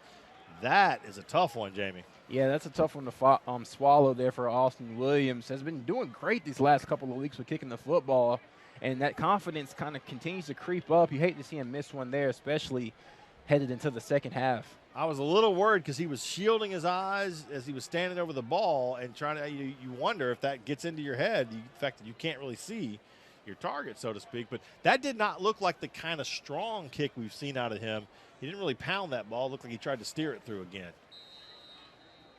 It looks like North Greenville will set up here. 3 receivers out to the right that maybe not looking to just go to the locker room. They'll hand off to Lakin, As he goes to the right, he gets away from Trent Archie. He's going to pick up some good yardage, and looks like he'll pick up a first down. They'll give him 9 or 10. We'll see what the official spot is. Looks like it will not. Yeah, it will move the chains. Yeah, and just a outside handoff to Lake, and great block on there, taking out 14 for UWF. I didn't see who that was. Right. Looks like T.J. Williams, who had his feet chopped off. Right on the nose at 10 yards, so that's enough for the first down. They'll go back to the run, middle of the line. Trent Archie and company bringing down Lake in the ball carrier. Clock will keep spinning. Under 30 seconds to play, now down to 20. Maybe time for one more play before we go to the half. If North Greenville decides to run one, they could just let this clock run out, and they may do that, or they may snap one here in the final seconds. They're keeping us in suspense, and it looks like they'll just take the play clock down and get ready to go to the locker room. So, Jamie, what a weird half of football we saw as we hit halftime. 7-3 your score, North Greenville in front. We saw 3 quick turnovers for this UWF offense. One of those a pick 6, so North Greenville's offense really hasn't done much at all. It's their defense that scored. But regardless, it's a touchdown on the board, and this UWF offense has just been all over the place. Yeah, defensive ball game right now. And, I mean, you take away that pick 6 by Reed to start the ball game, and it's a 3-0 lead.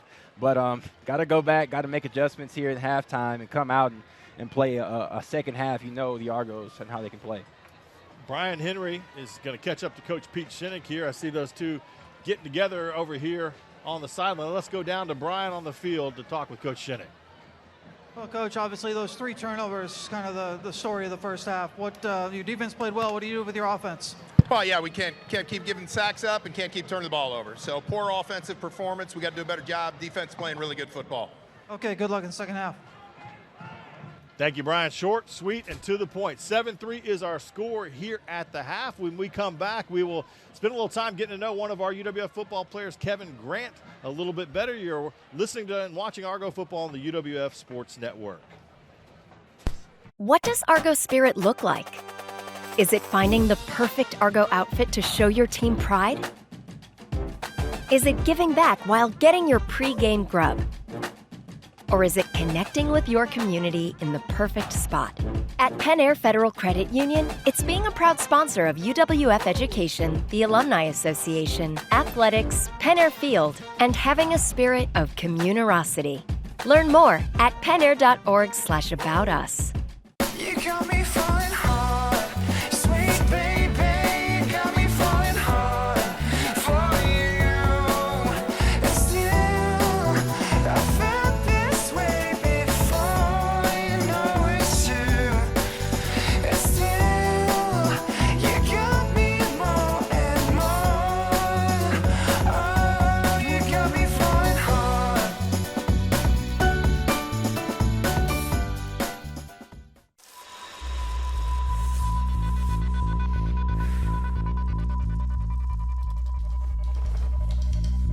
For those who measure success by the worn tread on their tires, and those who strengthen their body and mind and drift through their weekends over nature's current.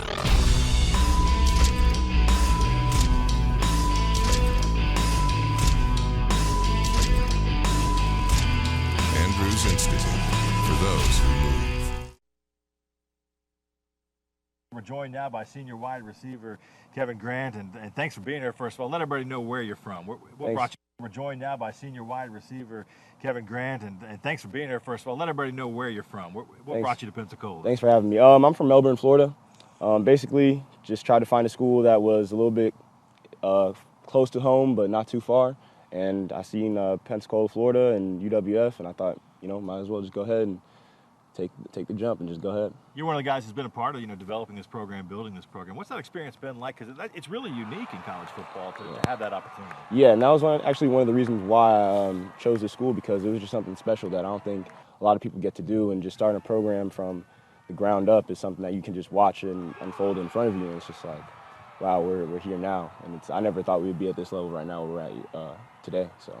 What are you studying here at UWF, and what are your plans for after you graduate? My major is called Building Construction Technology. I really don't have too much plans yet after. I just have a lot of paths I can go to, but basically just going into a contracting getting my contracting license maybe. Just probably working on building either homes, commercial buildings. I'm still looking into what's around here and what's around the community, but just getting to that, and I figured it was something I can get a job in after college.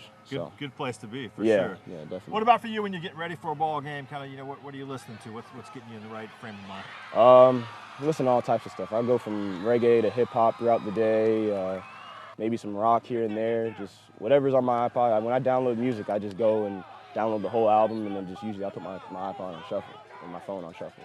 If you and the receivers were out and about and karaoke popped up, does Kev have a song? You got a go-to?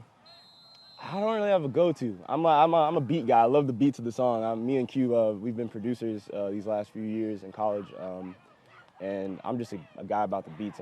Right now we're on like some Young Thug type stuff. Me and Q, that new album that just popped up. So if you play that, pretty much whoever's in there, the wide receivers are going crazy. Multi-talented, catching footballs, making beats, and building houses. Yes, sir. Point. Thanks for spending some time with Appreciate us. Appreciate you.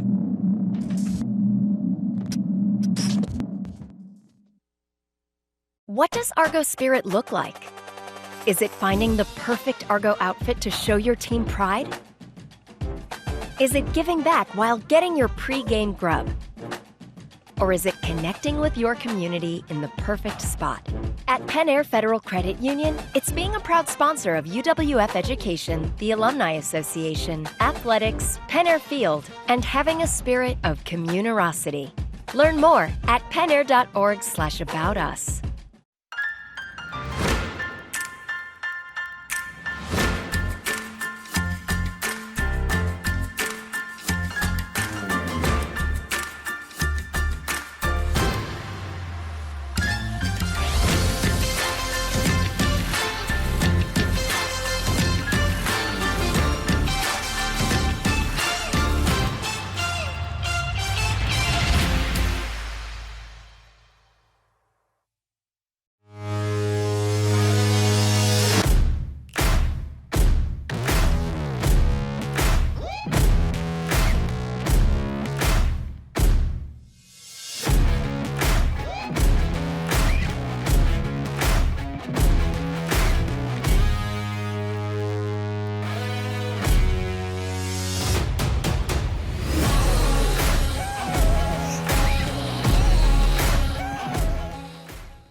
The fan favorite. After further review. We welcome you back in here to Blue Wahoo Stadium. I had to punch the buttons because that's right. You got If not, then Tommy Thrall and I will just be sitting here talking to ourselves, and you won't hear us. Welcome back, my friend. This is Tommy Thrall. He was the voice of the Blue Wahoos, the voice of the Argos for the first 3 seasons, and is now spending his time at WKRP. I mean, with the Cincinnati Reds, right? That's right. That's exactly right. Living life in Cincinnati, working for the Reds, and just finished up my first season there. It was a lot of fun. Fantastic. I mean, this is a young guy. He doesn't have the gray like me, but what an opportunity for you to go up and I know spend some time learning from one of the true legends in the business before he rides off into the sunset. What has that experience been like for you? It was wild. I mean, to be around Marty Brenneman and really to have him take me under his wing the way he did all season long, and not just him. Jeff Brantley was outstanding. He's the guy I worked with on the air for the most part this season, and I'll have the good fortune to work with him majority of the games next season as well. Those two guys were tremendous. They really welcomed me in, and that's not necessarily an easy transition. It's a lot different working at the major league level, and those guys really made me feel as comfortable as I could and welcomed me in and did a great job. You were here for a little while from the beginning for the Pensacola Blue Wahoos, and I know put down some roots here in Pensacola a little bit. I know that's not a bad place to come back to have this view and the beach and all these kind of things happening. But you were part of the start of this UWF football program, and incredible to be in the 4th season and to be where they are. And a lot of people may not quite understand the level, what that really takes to do that, to be in the 4th year, to be ranked in the top 20, to be competing for the playoffs year in and year out. That just doesn't happen. No, it doesn't. And, of course, the national championship year 2 is something that I will remember forever. People ask me, what are some of your greatest moments that you've had to this point in broadcasting? That's up there, and that will be there forever because you talk about the level of football that Division II is, and it is a very high elite level of football. Obviously, it's not FBS, but at the same time, this is still a really good championship level of football. And to get to that point, the national championship in year 2, I mean, that's unheard of. And the fact that Coach Shinnick has done the job that he has to sustain that excellence and be a team that expects to compete for a national title year in and year out after getting to that point in the second year, it's remarkable. And it's really a testament to what he's been able to do in his coaching and just the type of person he is to be able to get the caliber of players to buy into what he's doing. Road trips are a little different, though, now. I imagine, you get to first of all, you don't have UWF Athletics Communication Director Brian Henry driving. That's right. So that's a good point. That creates a little bit of a different thing. But you're looking forward to next season. You got a little downtime before spring training. Yeah, I've had a chance to do a little traveling, and I went over, spent some time in Europe for a couple of weeks, and then I might go on a cruise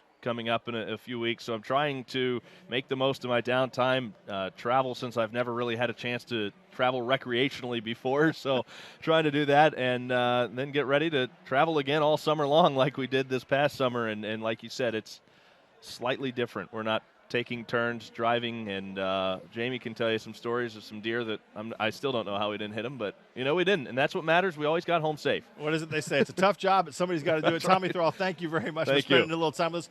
Bring us some luck in the second half. All right, I here. hope so. Let's get some points on the board. We'll take a break with here at halftime. We'll be back to kind of get you ready for the second half here on the UWF Sports Network. You got me falling hard, sweet baby, got me falling hard for you. And still, I felt this way before, you know it's true. And still, you got me more and more. Oh, you got me falling hard.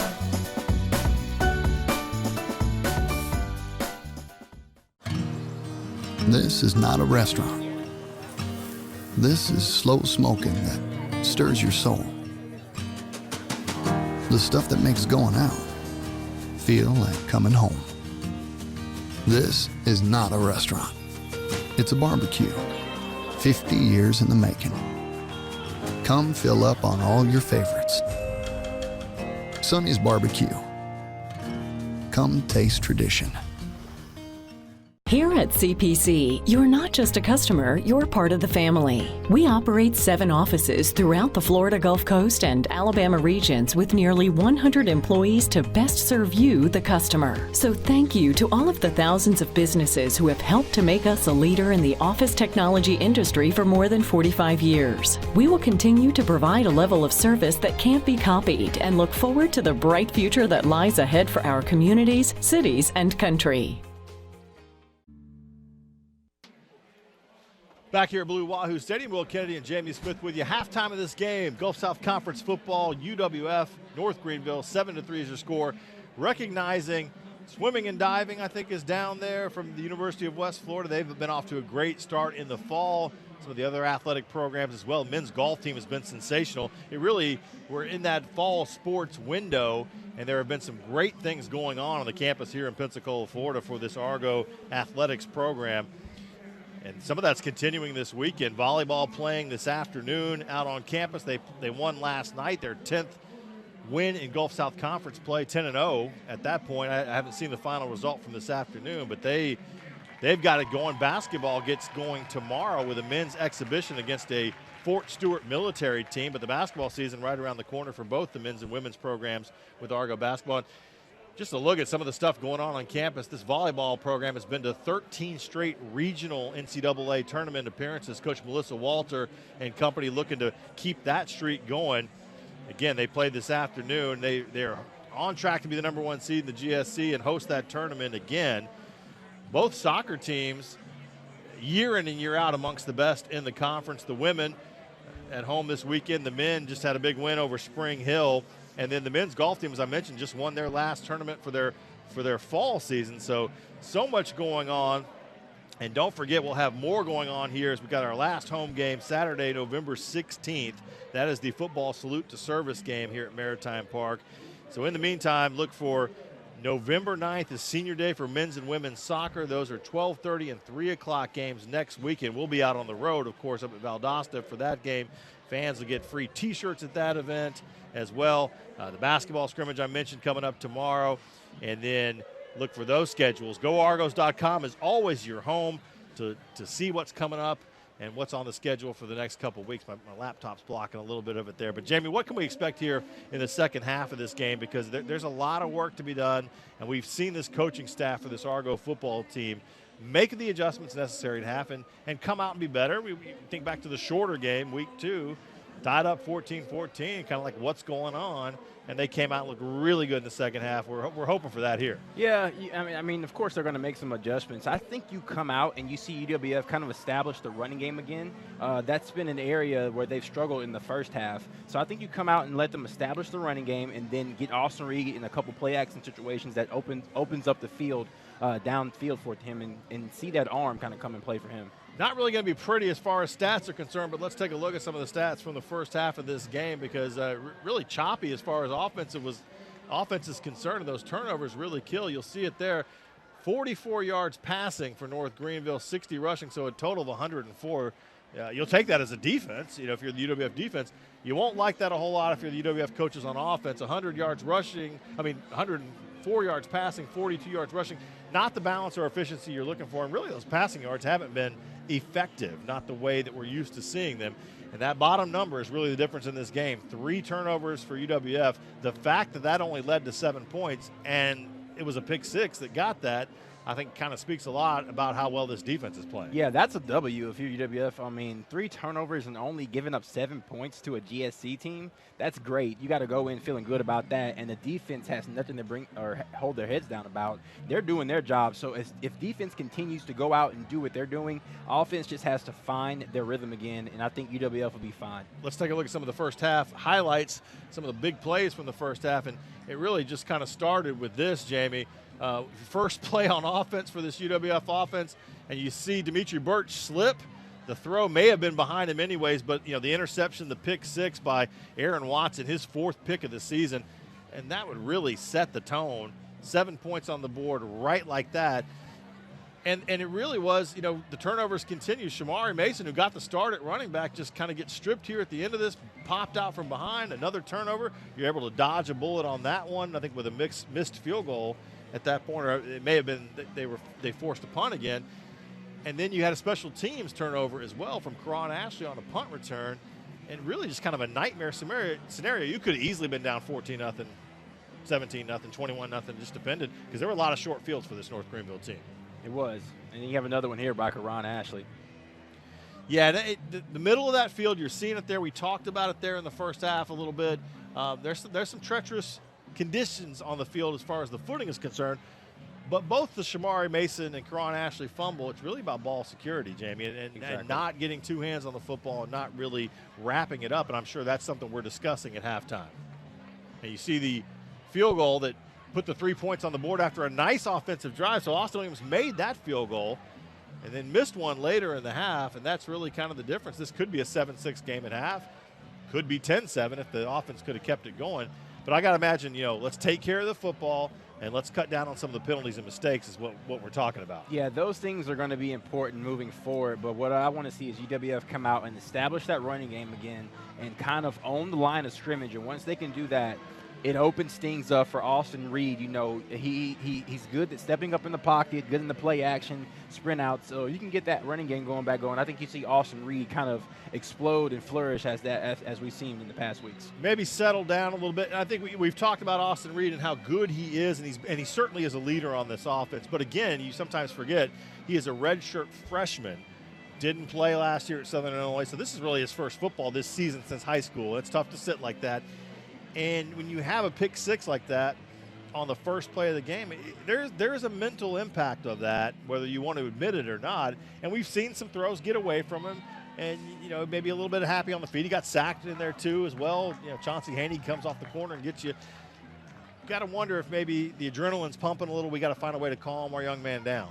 Yeah, and he's done a great job of settling down after he's thrown picks in the previous week. So you want to definitely see him kind of come back and get to that form where he was after those picks he threw in the previous week. So getting Austin Reed settled down, and I know he's a redshirt freshman, and it's crazy to even say that still without he's been playing. But go ahead and get him settled down and get him where you want to be, so you can be in a position to win the ball game. Feel like you trust your defense. There's no doubt about that. The way they've been playing, again, the 7 points on the board is not on them at all. So they continue to play dominant football. This is a North Greenville defense that did a heck of a job against the #1 team in the country last week in Valdosta. So you know you're going to have some tough sledding against them. As you mentioned, they've got some NFL caliber bodies out there and playmakers. It's just going to be, where's the big play going to come from, or can you sustain the drive against them? But another question is the kicking game. We saw Austin Williams make one, and we saw him miss one right down here that could have cut it to a 1-point game. Got to be frustrating as a coaching staff to kind of have this flip a coin. We're not really sure when it comes to the kicking game, because that's not an area that you thought you would struggle in. No, especially not heading into the season. And, I mean, Austin Williams has been looking considerably better these past couple of weeks as he's come out and we talked about it last week, where his follow through and even the foot swing has looked great and more powerful and more confident.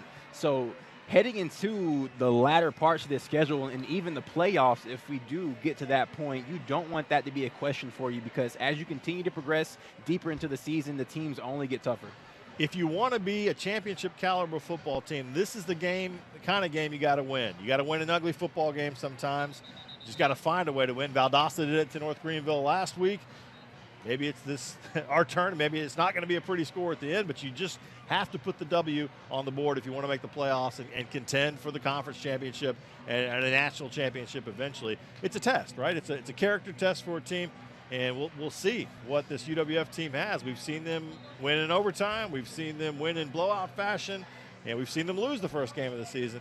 But this is you like your veteran leadership that's out there, your Tate Latios, your Kevin Grants, your guys on defense, your Josh Smiley and Andre Duncombe, and some of those guys. You do. And it's good to have that controversy and know you can overcome that, and which they've done in the previous weeks. And, all in the Mississippi College game and even the Carson Newman game they lost, but we're on the charge and coming back in that game. So what do you come out and do with getting hit in the mouth? Come out, develop a game plan, and come out and see how well you can play in the second half. Not ready to start this second half. By the way, shout out to the UWF Athletics Hall of Fame induction class for 2019. I think it's the 20th class that they've inducted. 3 people today. Dick Appleyard, who played basketball here in the 70s and went in as an honorary inductee for all that he's done for the athletics program, including being one of the football founders. Naya Fernandez, volleyball player from back in 2005, fantastic from Brazil, played overseas professionally in Italy. And then Chelsea Palmer, soccer player who helped lead a 2012 team here at University of West Florida to the Division II championship and was a player of the year. Austin Williams gets us kicked off here deep into the end zone. This one's going to be a touchback as he bangs it in. And there was a little confusion, but it'll come out and be a touchback instead. So nice kickoff to get things going. How about the sunsets over Pensacola Bay? This is that time of the day where everything is beautiful. We'll see if it ends up being a beautiful evening here for this West Florida football team at home. So back on offense, and really we saw those numbers there, Jamie, at halftime as far as the stats are concerned. Really not much to write home about for either team offensively. No, not at all. And I think you've seen an offense come out for NGU and be what they are, but this is very uncharacteristic for this UWF offense. Donnie Baker has been the quarterback here, and then you see his numbers, 43% completion. He's thrown a pick, really hasn't done much, 6 of 14 for 44 yards. So this defense is doing what they do, which is holding offenses in check. We'll see if they can keep that going here in the second half. So at the 25 is where this drive will start for North Greenville for the Crusaders as they look to hang on to this lead, up 7-3. They had to do that last week against Valdosta. First down run, and it's Lakin, number 33. We really haven't seen Dre Williams, number 12, at all at running back. He was not listed. Tyler Bell, his backup on the 2-deep, was listed as not unable to play with an injury. But we haven't seen Williams at all. It's been Lakin mainly carrying the football, and Norman, number 28, as well. So a gain of, I'll give him 4 on first down in the middle of that line. Sets up a 2nd and 6. Yeah, inside handoff for Lakin, and he picks up 4. Good first-yard gain. They go back to Lakin. Nice job by Trent Archie extending the play, and then you see Sherrod Oliver come up from his corner position and put the helmet on him and make a nice tackle. Yeah, and that's not an easy tackle if you're Sherrod Oliver coming up from that cornerback position, breaking down and making a solid tackle on Lakin. Lakin with 9 carries before that one, 25 yards. But look at the average, 2.8. That's where you want to hold as a defense. If you can keep a guy under or keep backs under 3 yards a carry, they're not being effective. So big 3rd down and 4 play here, kind of right in that distance. Is 3rd and a long 4. This would be a nice one to get off the field, get your offense right back out there. Some pressure coming. The throw gets away. Is there going to be a flag on that? Oh, coming in. Nice job of finishing the play by the DB over there, but unable to make the catch. The throw was not where Josh Edwards could come up with it, so the defense will get off the field. Let's see the replay here. That's going to be Keon Holder in there. Yeah, coverage. He just twisted him around, and now getting the shoulder down. And Marcus Clayton came in, and that's a nice job of having the shoulder instead of the helmet. And last week we saw one of our players, DeArva Brown, get tossed from the game, and I think they were still kind of appealing that during the week from what I heard. And it happens so fast that sometimes you're not intending to make helmet to helmet, you just do. Gravely on to punt. Pressure coming from the outside. Gravely's got some room to run, and he's going to pick up the 1st down before getting popped by Karan Ashley, who came up from his return position. I can't tell if that was designed or not because the guy came off the corner and looked like he was going to take the ball off his foot. Probably should have been looking to tackle him. Yeah, I think that's design play. I mean, yeah. It's going to be Givens coming in there for the block, and Gravely just swoops it from his leg and high-stepping in for the 1st down. Givens and Smiley. Karan Ashley coming up and playing DB. He's normally a receiver. First trickeration we've seen that from is the ball game. Big play and a momentum builder. 17 yards on the run. The ball out to the 48 now. So instead of getting off the field, all of a sudden North Greenville is in business out near midfield. Tough run into the middle of the line. Lakin again.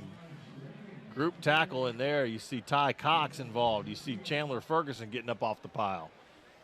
Yeah, that's a risky play call there for North Greenville on that punt fake. Kendrick Bradley, too. Yeah, I mean, but it paid off. And so you keep momentum going. You don't give the ball to a UWF offense, and you keep them out of their rhythm.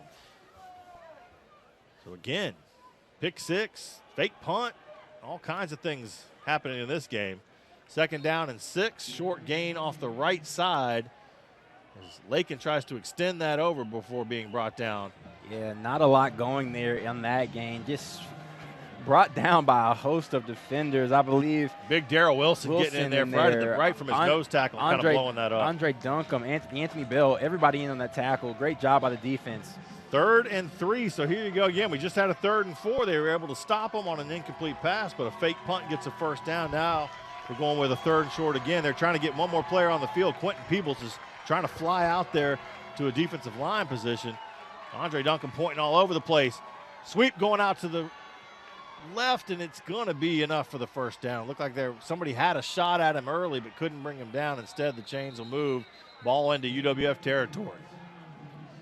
Yeah, and it looks like Andre Duncombe was shifting or trying to alert the defense to the actual play call, but Lakin just gets enough on the outside there before he's brought down by Trent Archie and a host of defenders. Gets enough for the 1st down. A couple guys, Peoples and TJ Williams, and guys just kind of overran the play a little bit, trying to stop and couldn't stop on this turf. And I was just thinking back to the beginning of the game, as now it's 1st down at the 37 of UWF, 1st and 10 for this North Greenville offense. And we were saying, what would we see from North Greenville?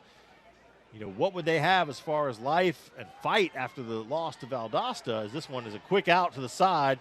Good throw by Baker, nice catch and a solid gain on 1st down. Making the grab is Matthew Martin, his first catch of the game, number 21.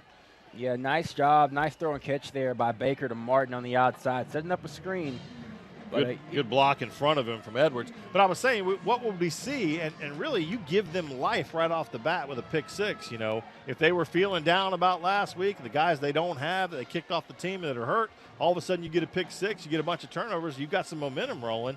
And now you've got a team that's feeling pretty confident. They were in it last week with the number 1 team in the country. They're in it with the number 20 team this week on the road. 2nd and 5, ball at the 32. Pressure coming in from the outside. They go to an inside run.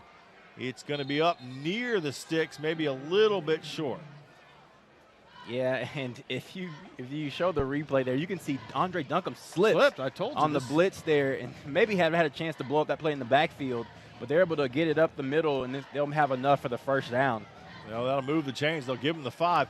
The thing on this turf is, it's the same for both teams. Everybody's got to fight against the unsure footing, so it's not really an advantage one way or another, but it makes it difficult. And we saw it right there with Andre Duncombe, as Jamie was saying, trying to fly up the field from the outside, just can't keep his footing. Ball at the 27 now. 1st and 10. North Greenville on the move to start this second half. Baker with the fake. Makes a couple guys miss, and he's going to pick up good yards. Give him 7 on 1st down. Ball at the 20. Yeah, a nice decision by Baker there, keeping the ball instead of handing it to Lakin, his running back, and is able to pick up about 7 or 8 on that QB keeper up the middle. A fake punt really pays off, as now this Crusader offense is on the move here to start the second half. 2nd and 3 at the 20. In the red zone now. Looked like some movement up front, no whistles. Baker's looking to throw, but he's got pressure coming and just throws this thing into the ground at the feet of TJ Williams as he had Matthew Gotel in his face. Yeah, it looked like Baker initially wanted Catalafomo, who was streaking on the other side of the field, but he was covered up by Sherrod Oliver and wisely throws it at the feet of TJ Williams. Yeah, just put the ball on the ground, right? Sometimes you have to.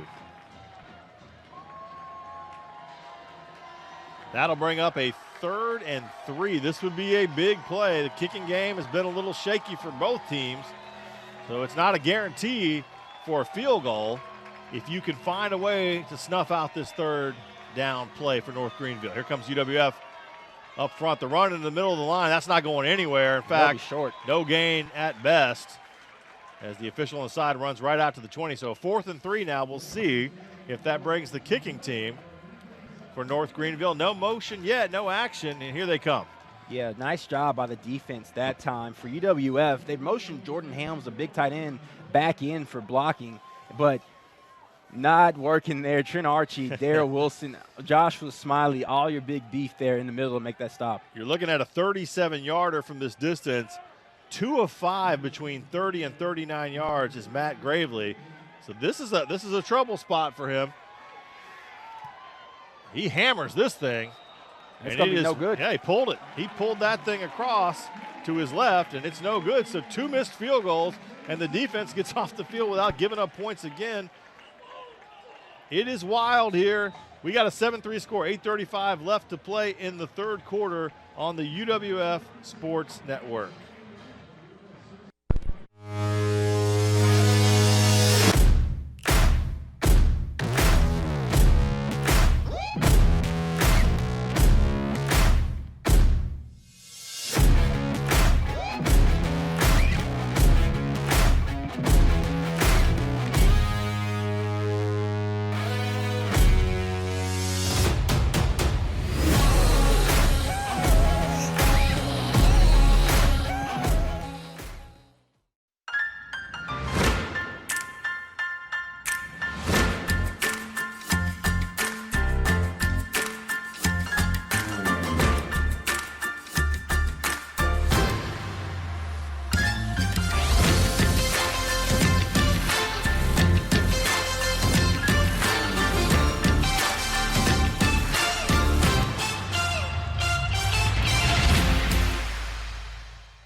What does Argo Spirit look like?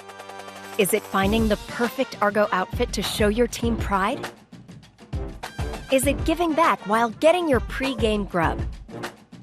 Or is it connecting with your community in the perfect spot? At Penn Air Federal Credit Union, it's being a proud sponsor of UWF Education, the Alumni Association, athletics, Penn Air Field, and having a spirit of communerosity. Learn more at pennair.org/aboutus. Missouri. Welcome back here to Blue Wahoo Stadium. Will Kennedy, Jamie Smith with you. Argo's back on offense after the missed 37-yard field goal for North Greenville, so they'll start at their own 20. Austin Reed rolling out to his right, trying to find a man, finds Rodney Coates over there. Short game, but positive yards on 1st down will give him 4.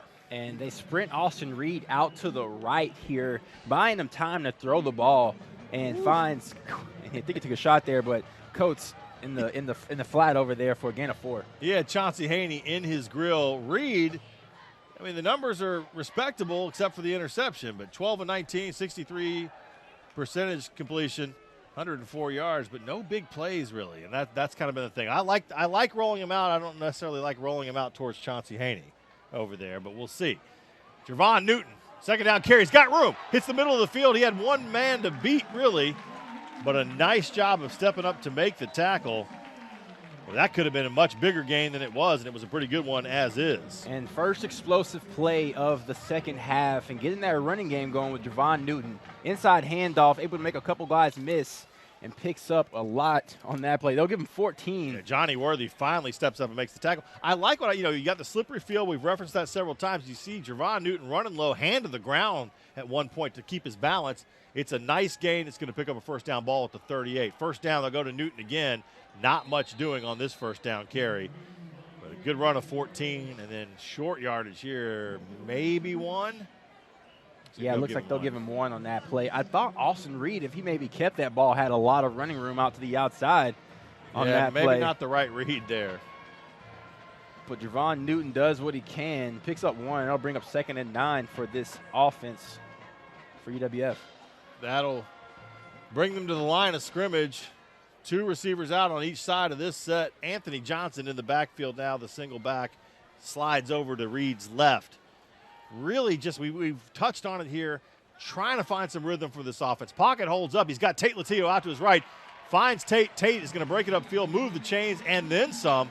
Ball inside North Greenville territory to the 45 of the Crusaders. Nice throw and catch. Another great Tate Latillo route. And look at the hands on the replay here for our TV audience. Just putting those hands out there and just plucking that ball out of the air. Yeah, and that's an old school catch there, all hands. No chest there. Great toss by Austin Reed. A 5-yard outrun out by Tate Latillo. The Tate Latillo classic, if you will. 16 yards on the first down. Throw and catch. Ball at the 45. Argos in business on the move. Pressure coming. Reed's got a man in the middle of the field. It's Quentin Randolph. Beautiful catch down the right seam near the hash marks. And Q doing what he does well, which is just kind of making a twisting, reach around, acrobatic type catch. Didn't have to go up in the air as we've seen him do many times, but a nice job there. He actually did. Yeah, Got nice off job. The ground. Nice catch in the middle of the zone. Nice throw by Austin Reed, fitting it over the linebacker who was dropping back in coverage, so a tight window there. Even better catch by Randolph, who makes an acrobatic catch, and the Argos knocking on the door. Good for 24 yards for the first down. Ball at the 21-yard line now of North Greenville. Not quite in the red zone yet. They'll go to Anthony Johnson. He'll take it inside the red zone as he gets out to the right side, puts his head down after first contact and picks up 1 or 2 more. Anthony Johnson, outside handoff, running it out to the right side there. Great blocking by Jacob Bruce and tight end Gage Kroll getting in there. Gage We'll give Kroll. him a gain of 6 to the 15-yard line now. That should bring up a 2nd and 4. Yeah, awesome job. Awesome blocking on that end. It'll bring up 2nd and manageable here. So a fake punt and a missed field goal on the opening drive for North Greenville. And now Argo's on the move here. Their first possession, but a lot of time running off the clock on that drive. Johnson, again, this time right side again. He's going to get close to the first down. I think he'll get enough there. They gave it to him. I'm not quite sure that he got all the way there, but he needed the 11. We'll see if they give it to him on the replay.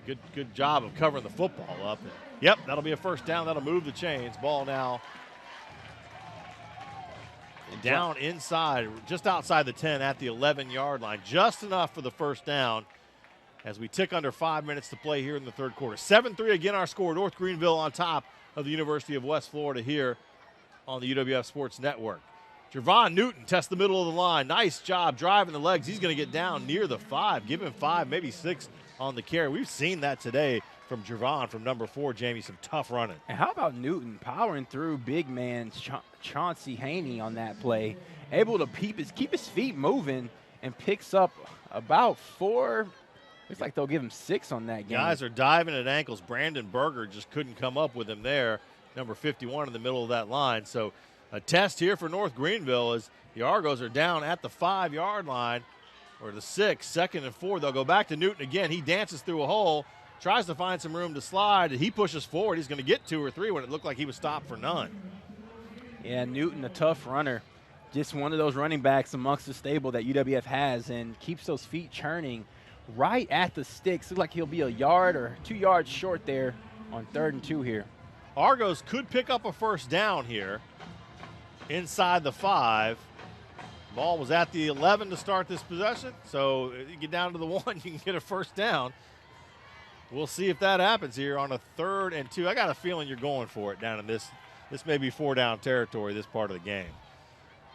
You get this deep. Points have been hard to come by here in this football game.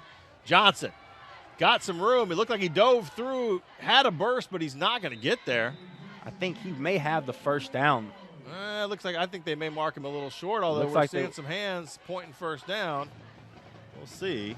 I thought that burst at the end when he kind of put his foot down, jumped over a guy. Did he get close enough to get the first down? I have not seen any movement yet of the sticks at all. What's going on? There's some pushing and shoving down here after the play. Flags come flying out. Uh-oh. And this could be big. Looks like it's going to be on North Greenville. Well, that would be a first down in half the distance if it is, but we'll see. Or offsetting maybe, as they still wow, there's still guys trying to get into it. More flags come flying. All of a sudden, we've got issues. We've got some stuff happening here, and we'll have to get this all sorted out. This is kind of wild. You know, there's going to be frustrations in a game like this where things have not really gone the way your team would like. Let's see what the officials are huddling up. I don't know how 3-4 flags came flying there, Jamie.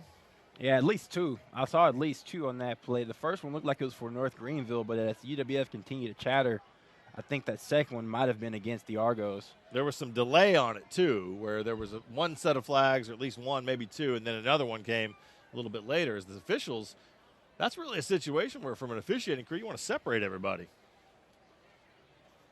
Yeah, they still can confer here, get things straight, but you got to be more disciplined than that. Kind of a powwow. Even if you're UWF there, you see them continue to chatter. Yeah, I see Joe Wintrick in there and some others, and there's obviously there's still jawing going on, and guys got into each other there. So, and I love Joe Wintrick, number 61, one of my guys, but he's even told me he gets hot sometimes, and let's hope that he doesn't cost his team here. Maybe these are offsetting, and I still haven't seen the spot. That's what the weird thing is. Yeah, no spot yet. We still have it still showing 3rd and 2. They have not moved the down marker at all, so I'm not quite sure where this play ended up. Was it a first down or not? We've got confusion. This thing's bordering on our lightning delay at this point. Let's see.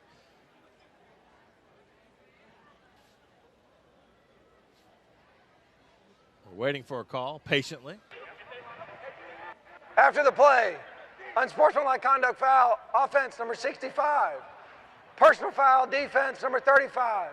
The result of the play is a 4th down. Number 35 from North Greenville has been disqualified from the contest for a flagrant personal foul. So Devin Gibson gets hit with a personal foul, the center for the University of West Florida. Number 35 is Dontavian Bird. He's been ejected, you heard there, from this officiating crew. And that's a loss for North Greenville. He's one of their better linebackers coming into this game, and some discipline issues for both teams really on the field. And so the result they're saying is a 4th down, but again, we have not seen the chains move. Yeah, no spot yet. Anthony Johnson certainly picked up some yards. It would not be a 4th and 2, I wouldn't imagine. I just haven't seen this crew move the ball. It looks like it's at the 2. Yeah, still no change in down. And if it was at the 2, it's got to be close to a first down. So very odd. We're not seeing that. Okay, now they've moved the down marker. It looks like we're going to call it a 4th and 1 and maybe shorter than a full 1. Yeah, now they'll move the spot. Yeah, 4th and 1 here. Now, we saw last week, Jamie, Austin Reed come sprinting up on a play like this to under center and, at the goal line and run a QB sneak. Which he can. He's a big guy. Austin Reed has some size to him where he can run the ball. Yeah, he's not afraid of contact, so we'll have to see how this plays out. 10 plays, 79 yards on this drive so far, and can you keep it going at this point on a 4th and 1 inside the 5? Reed takes a snap, goes to Newton. Newton pushes the pile. He's going to get the first down. Does he get the touchdown? And I think he's going to be close. I think he has the first down. Definitely looked like he had the first down, I thought, off the initial push. And where they're marking it is really close to the end zone there. Yeah, that should be enough for the first down. Although both teams are going to signal that we got a first down, the other's going to signal it's over on downs. but it looks like North Greenville sending some new defenders out on the field. Chauncey Haney, you see him there, number 11, trying to get his. It's definitely the mark is inside the 1. Got to be a first down, but Haney's trying to keep his guys in check. Yeah, that ball is almost on its nose is on the end zone there. As UWF continues to point for the first down. No, give him the first down, yeah. Very close on that play. Good job. Great effort by Javon Newton, keeping those legs turning. Needed every bit of those inches, yeah. As Al Pacino said in any given Sunday, every yard, every inch matters. Every inch matters. It's like trying to run inside a phone booth there for Javon Newton with a pack full of people. Not much running room at all. So here you go. 4 cracks from the 1. They'll go to Newton. Newton's going to push the pile right behind his big offensive line. He's in for the touchdown behind Joe Wintrick and Sam Antoine. Touchdown Argos. And you're starting to see it. Austin Reed getting into it with some guys. This game is getting physical. I went ahead and called the touchdown. Did they just finally call a touchdown? Argos get on the board, their first touchdown of the game. That'll move them into the lead. 9-7. We're pending the PAT here. But, Jamie, I'll tell you what, I've seen a lot of football games, and you're starting to feel there is a lot of friction on this field, and we still have basically 17 minutes and 22 seconds left to play. It's a long way to go. This crew needs to get a hold of this game, or this could get out of hand in a hurry. Yes, there's a lot of ball left to be played. Austin Williams on to attempt the point after. Snap's good, the hold is good. That kick is up, and it is through strong, and that one's going into the bay. Argos, get out in front of this. We went a long time. Finally, they are in the lead. We'll take a break with the two teams. 10-7 the score. UWF in front of North Greenville here on the UWF Sports Network. What does Argo Spirit look like? Is it finding the perfect Argo outfit to show your team pride? Is it giving back while getting your pre-game grub? Or is it connecting with your community in the perfect spot? At Penn Air Federal Credit Union, it's being a proud sponsor of UWF Education, the Alumni Association, athletics, Penn Air Field, and having a spirit of communerosity. Learn more at pennair.org/about us.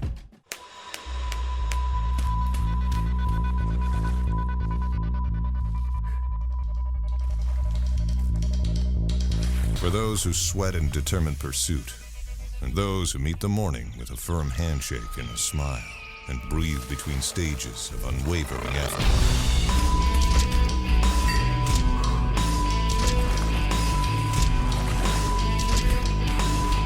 Andrews Institute, for those who move.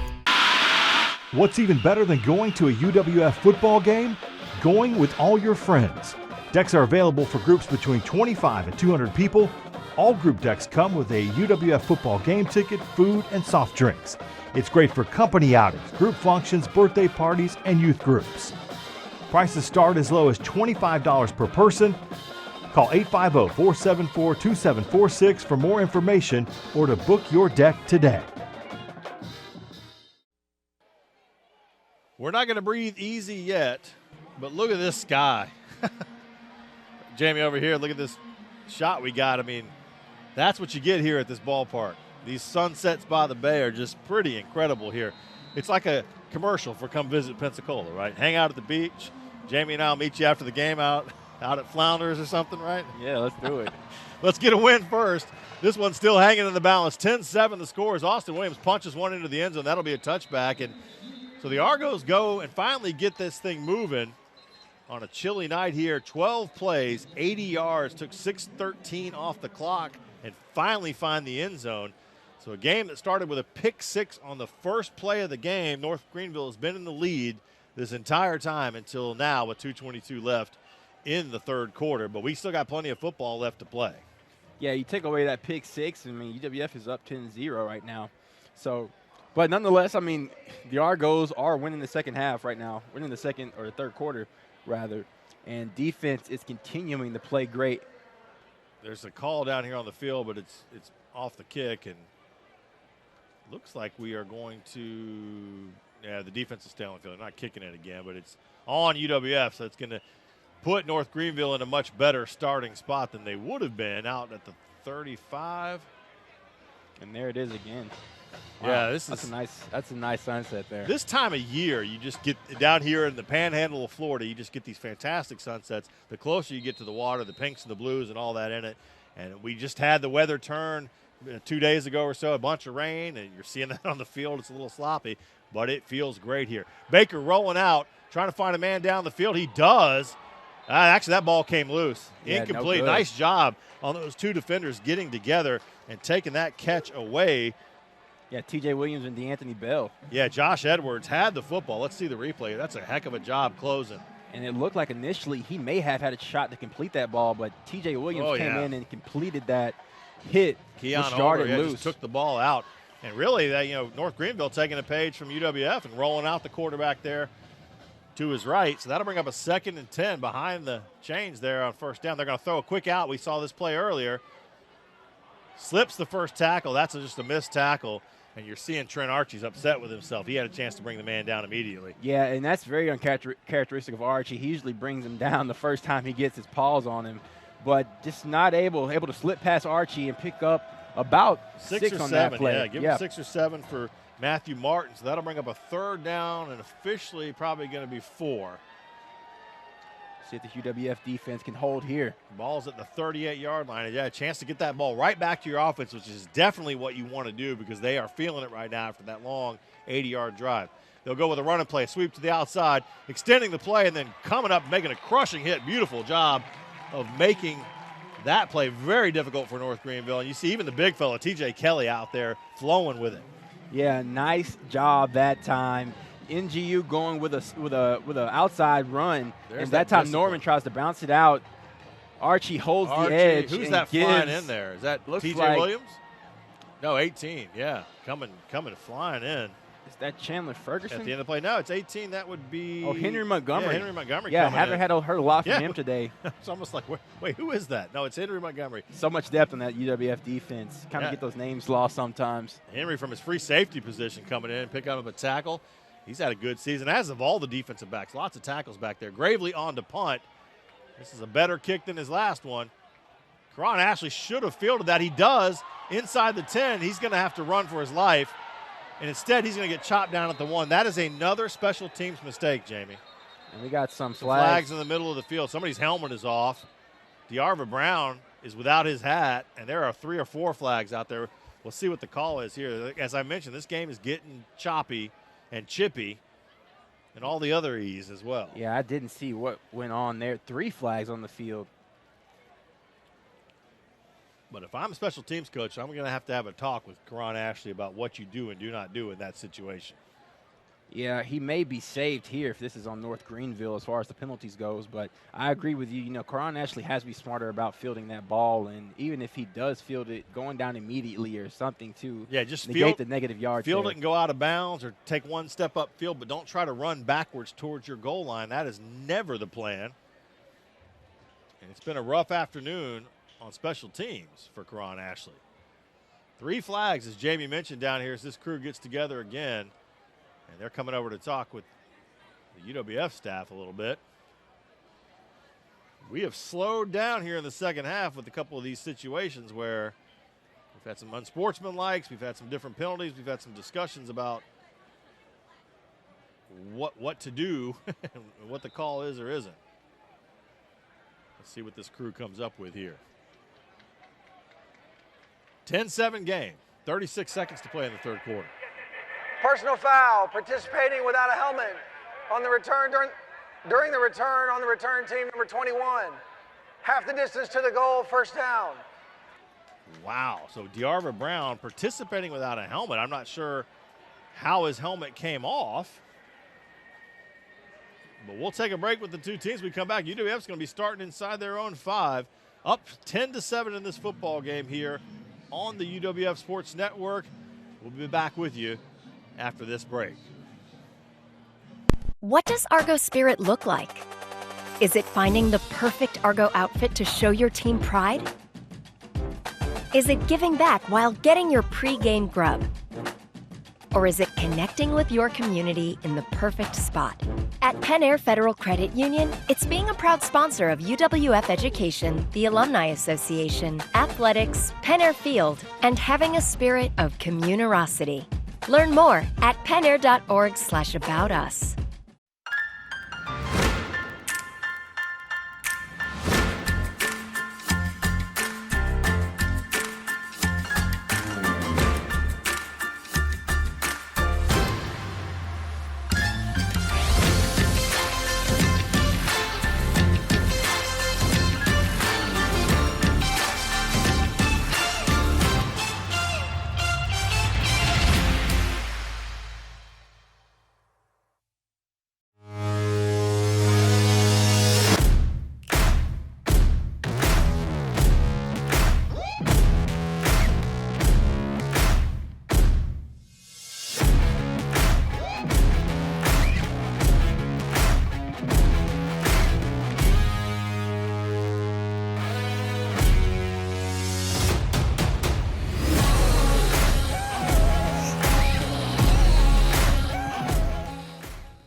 Highway.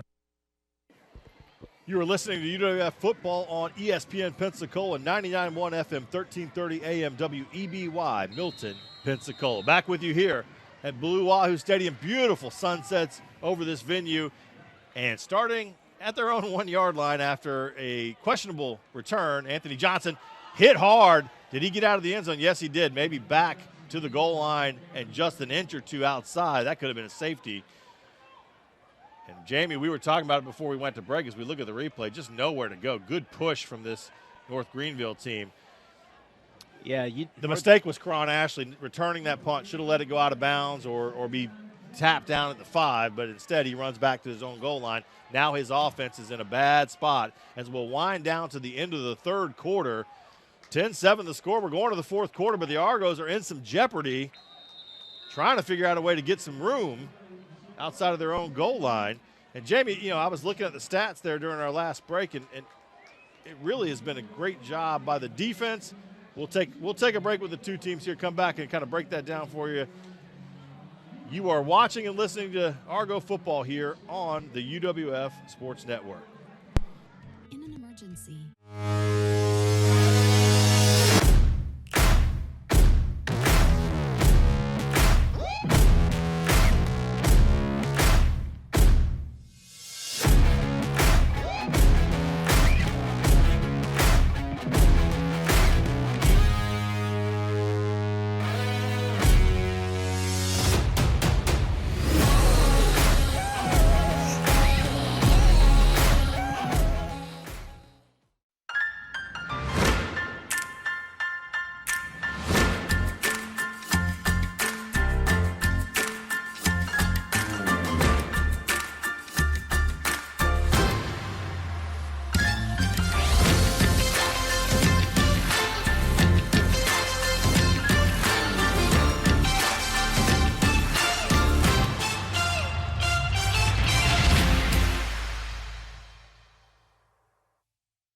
What does Argo spirit look like?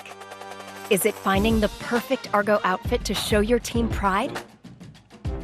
Is it giving back while getting your pre-game grub? Or is it connecting with your community in the perfect spot? At Penn Air Federal Credit Union, it's being a proud sponsor of UWF Education, the Alumni Association, athletics, Penn Air Field, and having a spirit of communerosity. Learn more at pennair.org/aboutus.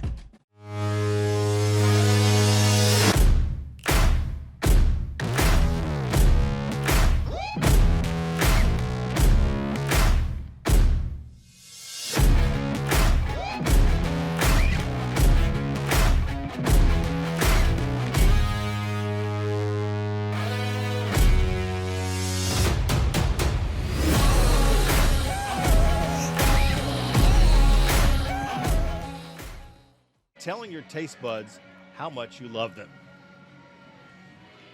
Back here, Blue Wahoo Stadium in Pensacola, Florida. Will Kennedy alongside Jamie Smith. We start the fourth quarter of this game. Not what we expected. 10-7. Argos are in the lead, but it has been all over the place. Turnovers. unsportsmanlike conducts, and now a 2nd and 10 from their own 1. And they're going to throw it. Karan Ashley catches one in the flats, makes a man miss, gets outside, and he's going to pick up. His knee may have been down. He's going to at least get some running room or some breathing room. Heck of an effort by Karan Ashley trying to make up for the special teams I play. like that play there by Karan Ashley, or the route run. Comeback route, had the defense completely fooled as they sold out on the run, able to get past the first defender and put UWF in a 3rd and manageable here, maybe a yard to go for the first down. Let's give him 9 on that one. Great second effort after making the man miss on the tackle. So at least you've got some room to punt. But, hey, you're not thinking punt here, 3rd and 1. You're thinking let's pick up a first down. Let's keep this drive moving.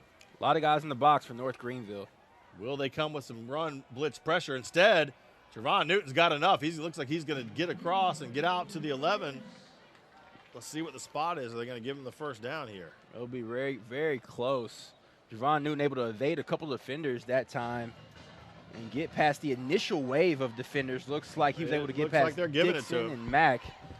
Let's give him the first down. And that'll be the first down. Great effort by Move Trevon those Newton. chains. First down Argos as we are under 14 minutes left to play in this game. And it's hard to get a feel for any momentum in this game really at all. That last touchdown drive, 12 plays, 80 yards, the Argos score. They'd have to go 99 here to get a touchdown.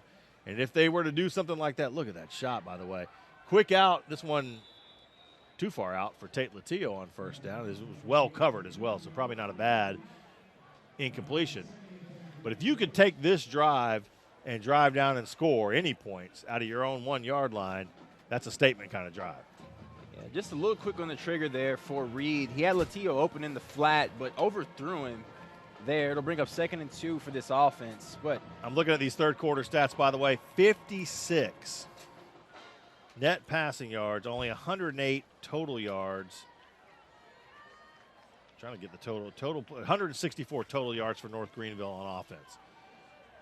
Austin Williams dancing around, throws this one up high to Quentin Randolph off his fingertips. Incompletions, and now you're looking at 3rd and 10. yeah, and that's a big hit. That big hit was set up by the throw by Austin Reed. He threw it high, which allowed Randolph and had to leave his feet and set him up in a bad position for a big hit to be made. Probably could have had a call there on Aaron Watson, too, for some taunting. But instead, it brings up a 3rd and 10. And we've seen a couple of those passes from Austin Reed here. Jamie's just sailed him a little bit on some seam routes, but also on that out route. The last 2 have been a little bit shaky. So 3rd and 10 from the 11. Anthony Johnson's the single running back. Blitz coming. Nice catch. Beautiful catch. Tate Latillo again out at the 30-yard line. Goes up and pulls one down. By the way, back on the line of scrimmage, they came with a blitz. Anthony Johnson, great pickup from the running back position to give his quarterback a window to make that throw. Yeah, and great pickup by Johnson, giving him those last 2 seconds to throw the ball, and the throw a little bit high again. Tate Latillo going up and making a great catch for the first down. I just want everybody to know, Tate Latillo is not just a possession receiver. That was a heck of an athletic play. 19 yards out to the 30, first down Argos. They are on the move now. Karan Ashley on the quick out. Ashley again turns upfield, gets over to the sidelines, is going to pick up some yards on first down. And you're starting to see the rhythm pick up a little bit with this offense. And Latillo, great job again blocking. And there you see his stats, 6 receptions for 64 yards. Has a great impact in this game so far. Yeah, he's right at about where he is most of the year. That's about 11 yards per catch, and that's really kind of his window. He's been, came into the game with about 350 yards, but averaging about 11.4 per reception and about 50 yards a game. So he's having a typical game and then some as he goes in motion across this set. 2 receivers out to the right. Reed looking downfield. He's got a man, and that's the kind of catch we expect from Quentin Randolph. He goes up with 2 defenders around him, pulls it down, and signals first down. And poor Jeremiah Bogan on that play. Playing zone, Randolph just runs right in the middle of both defenders, makes an athletic catch, full extension there. And that's the cue we know. Safety help was coming. It didn't get there in time. 29 yards on the hookup. Argos are now inside North Greenville territory. This drive started at the UWF 1-yard line. And now 2 back-to-back big passing plays. The Argos are in business inside the North Greenville 40. Under 12 minutes to go here in this ball game. Reed takes the snap. He's got 4 receivers out in pattern. He's going deep down the field. He's got a man, and it's a catch for a touchdown. Karan Ashley What a throw from Austin Reed, and what an over-the-shoulder Willie Mays style grab from Karan Ashley for the UWF touchdown. And you can't run it down there and put it in Karan Ashley's hands better than Austin Reed just threw it. A great pass. That's probably the best pass we've seen from Austin Reed the entire game. And how good does Karan Ashley feel right now with the early mistakes? Is able to come back and make up for it with that big touchdown reception there. He was the single receiver on the short side, just beats the defender over the shoulder, almost kind of a back shoulder-ish throw, and absolutely Jeremiah Bogan torched for that one. Snap is good, hold is good, the point after is good. A Drew Brees-esque throw and a Michael Thomas-esque grab for Saints fans out there. Argos now in this lead in this one, 17-7 here on the UWF Sports Network.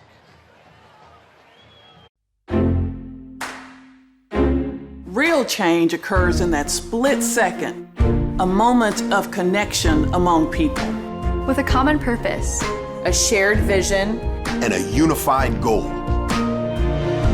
What will you change?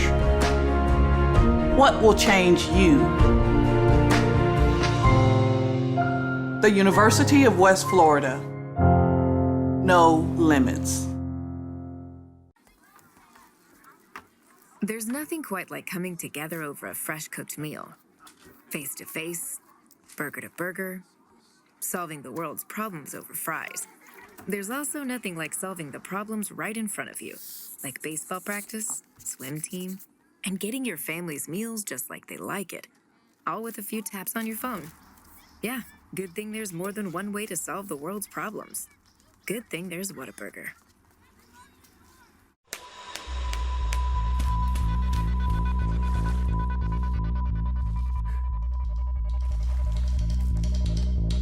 For those who sweat in determined pursuit, and those who meet the morning with a firm handshake and a smile, and breathe between stages of unwavering effort.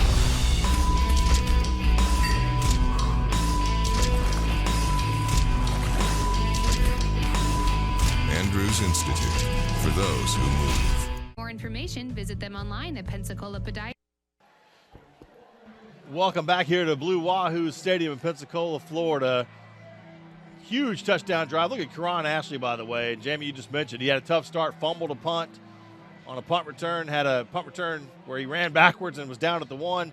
He now goes for the 38-yard touchdown grab. Heck of a night. That was a 9-play, 99-yard drive. We try to talk our team into it. That's why we were saying when they're at the 1, if they could take this 99 yards, it changes everything. And it certainly has. Argo's out in front, 17-7 now. Kick return is on. Nice kick return, finally dragged down just outside the 30. So the Argos defense comes back on. Everybody feeling a little bit better, and that really was 3 minutes and 51 seconds off the clock with that drive. And it really was, Jamie, a succession of 3 consecutive big passing plays. It was. And, I mean, you saw a lot of chunk plays. One to Tate Latillo.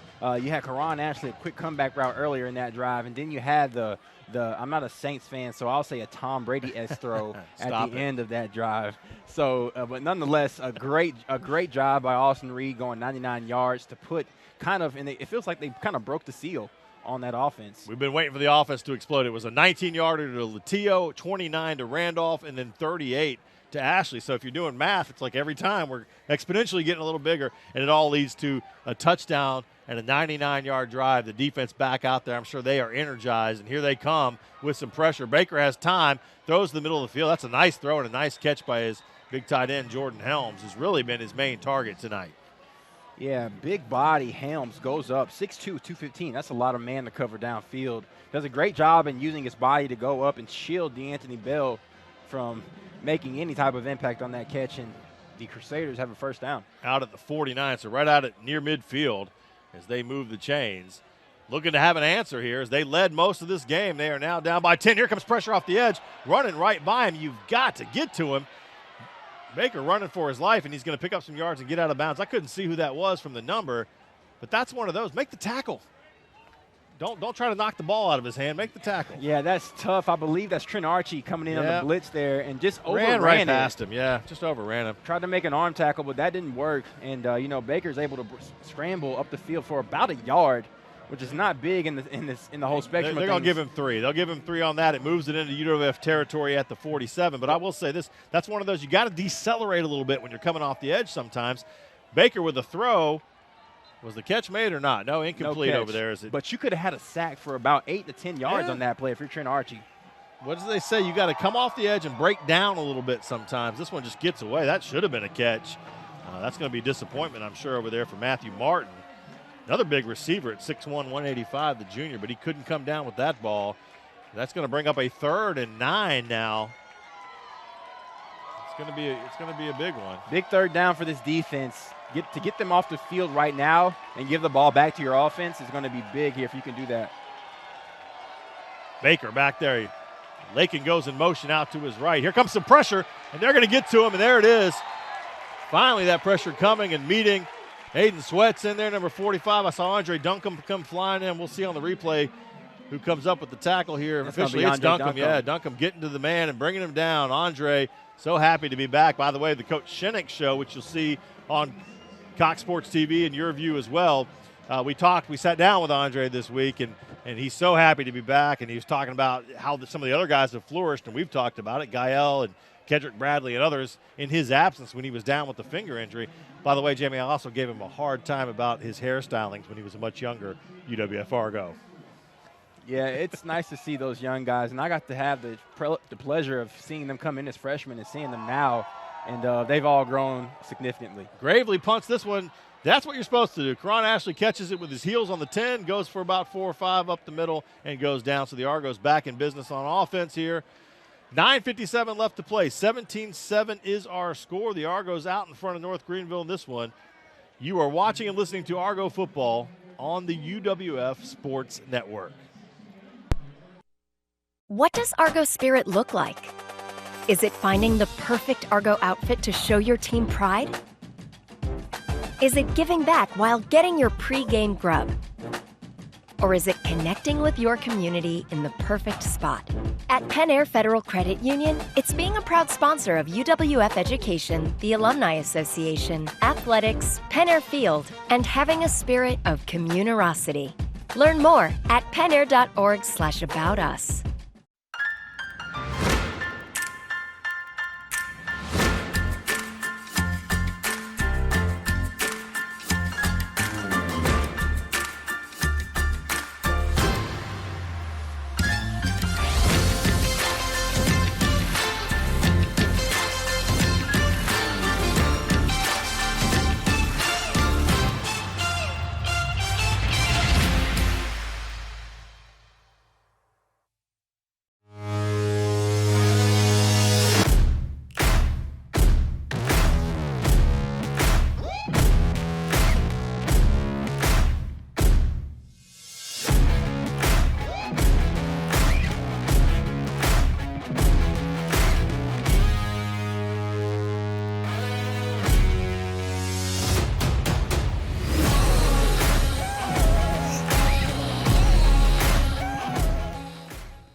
Back here at the Blue Wahoo Stadium, I almost said the University of West Florida, but we're not technically.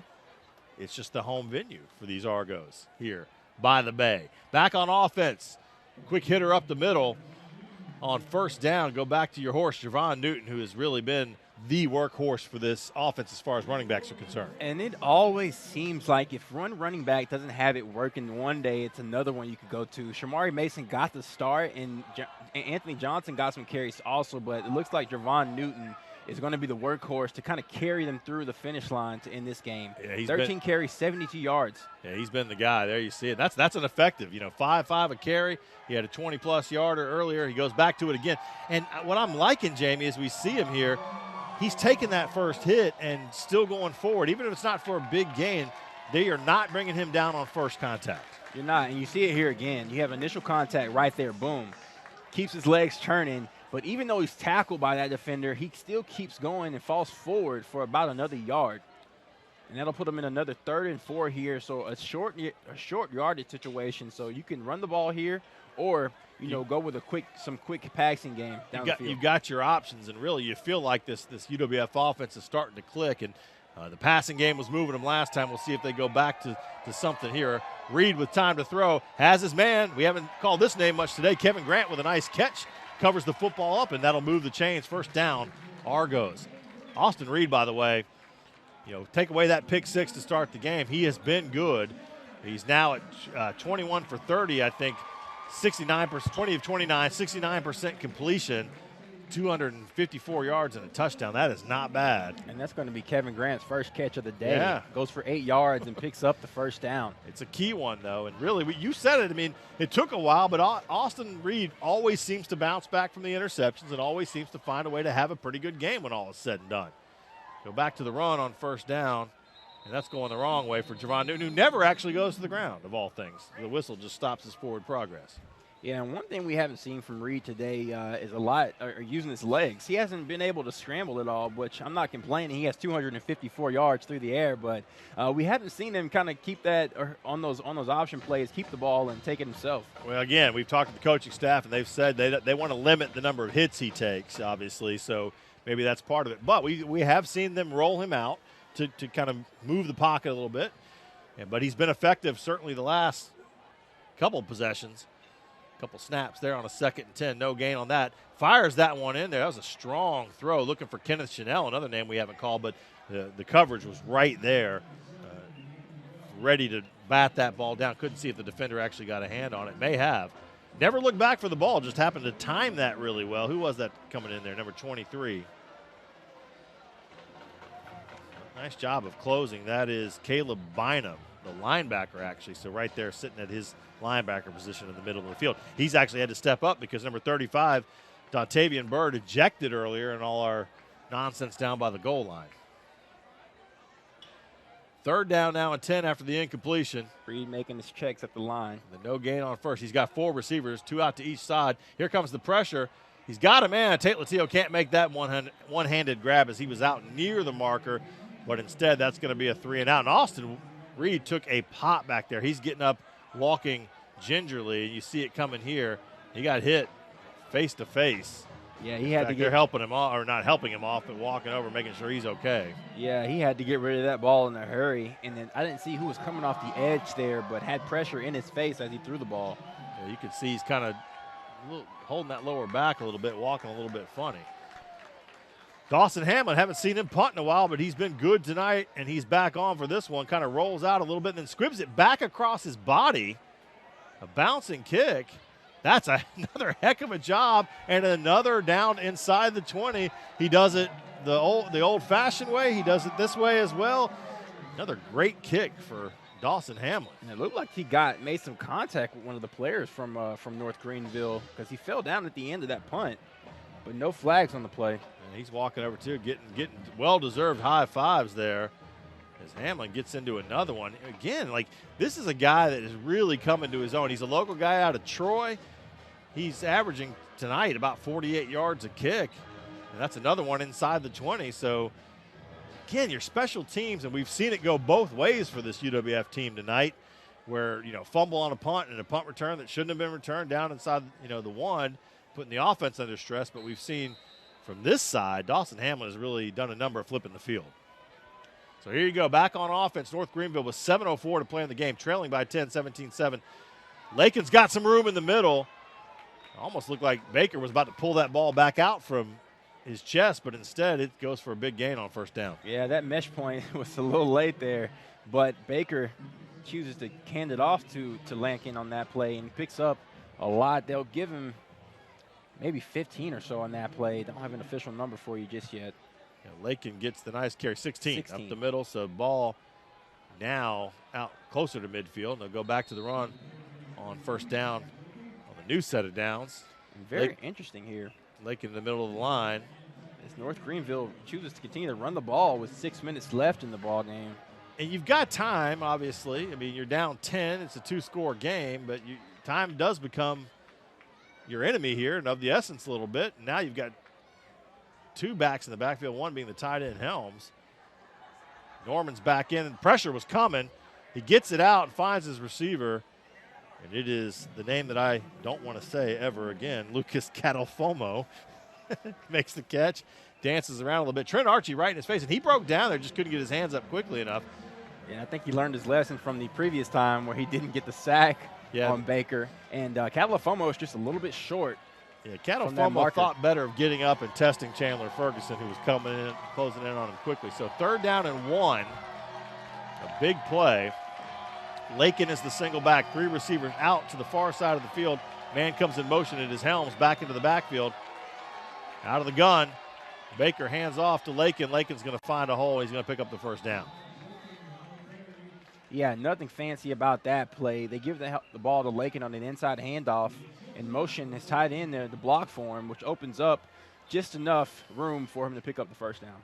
T.J. Kelly, Matthew Gotel, and somebody else involved in that tackle, but a nice job up front, but they only needed a short one, and they got it, so it brings up a 1st down. Now, ball still in the North Greenville end of the field at the 46, but out near midfield now.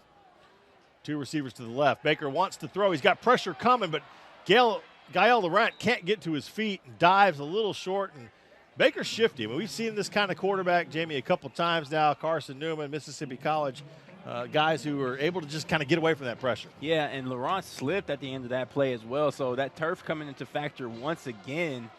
Baker able to get away and pick up about 4 on that play. This the field is a little bit shaky, a little bit slippery, and then you get out on that beautiful Argo logo in the middle of the field. It gets even worse with the paint, unfortunately. Here comes pressure. Baker just throws that away before he got killed. Gael Laurent and Kedrick Bradley said, let's meet at the quarterback, and they did. And fortunately for Baker, he was able to get rid of the football, but he still takes a pop at the end of this play. Yeah, big pop there. Coach Doolin bringing pressure and leaves T.J. Montgomery over there in man-to-man coverage. He does a great job. T.J. Williams had a nice job of kind of being on that, and that could have been another one if he didn't get that out of bounds. We saw that interception earlier in the game where Baker just threw one away, but happened to throw it to Sherrod Oliver. Another big 3rd down here. Yeah, this one a little longer. 3rd and 6. We'll see what Coach Doolin. They got 3 receivers out in the stack, and then they split a guy out there as well. That throw just gets away. They're going to give him the catch? And that ball was a little low there. Several of the UWF defenders are saying he didn't catch it, but that was a close one. Let's see on the replay if we can see anything. Yeah, that was a heck of a catch if he did. Not that it matters, but yeah, just throwing this thing in there. No, that should be an incompletion. We just don't have replays here that this crew can see. That ball clearly got to the ground first. Yeah, tough call there. That's a big 3rd down. You want to be out the field if you're the defense. They'll give him 11 on the catch by Josh Edwards, and that's going to bring up a 1st down ball now in UWF territory. Baker scrambling around, trying to find a man downfield, just throws this one off the hands of Catalofomo. Yeah, nice job there. Sherrod Oliver over in coverage with Catalofomo, and he has an option to go and choose to get Baker, who looks like he's scrambling, but chooses to stay in coverage with Catalofomo and forces Baker to throw it away. You know, we saw a sack from Andre Duncombe previous possession, but they haven't been able to get to Baker the way you thought, the way we've been playing the last few weeks as far as sacks and getting to the quarterback. He's done a nice job, but he's a slippery kind of quarterback as we were talking about. Looks like we got to stop and play here. Timeout has been called. 3:38 left to play in this game. We will take a break with the 2 teams here. Argos lead this thing 17-7 is our score. About 3.5 left to play. You're watching and listening to Argo football on the UWF Sports Network. You got me falling hard, sweet baby, got me falling hard for you. And still, I felt this way before, you know it's true.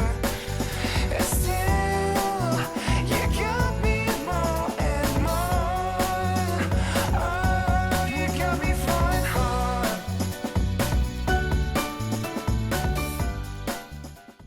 Here at CPC, you're not just a customer, you're part of the family. We operate 7 offices throughout the Florida Gulf Coast and Alabama regions with nearly 100 employees to best serve you, the customer. So thank you to all of the thousands of businesses who have helped to make us a leader in the office technology industry for more than 45 years. We will continue to provide a level of service that can't be copied and look forward to the bright future that lies ahead for our communities, cities, and country.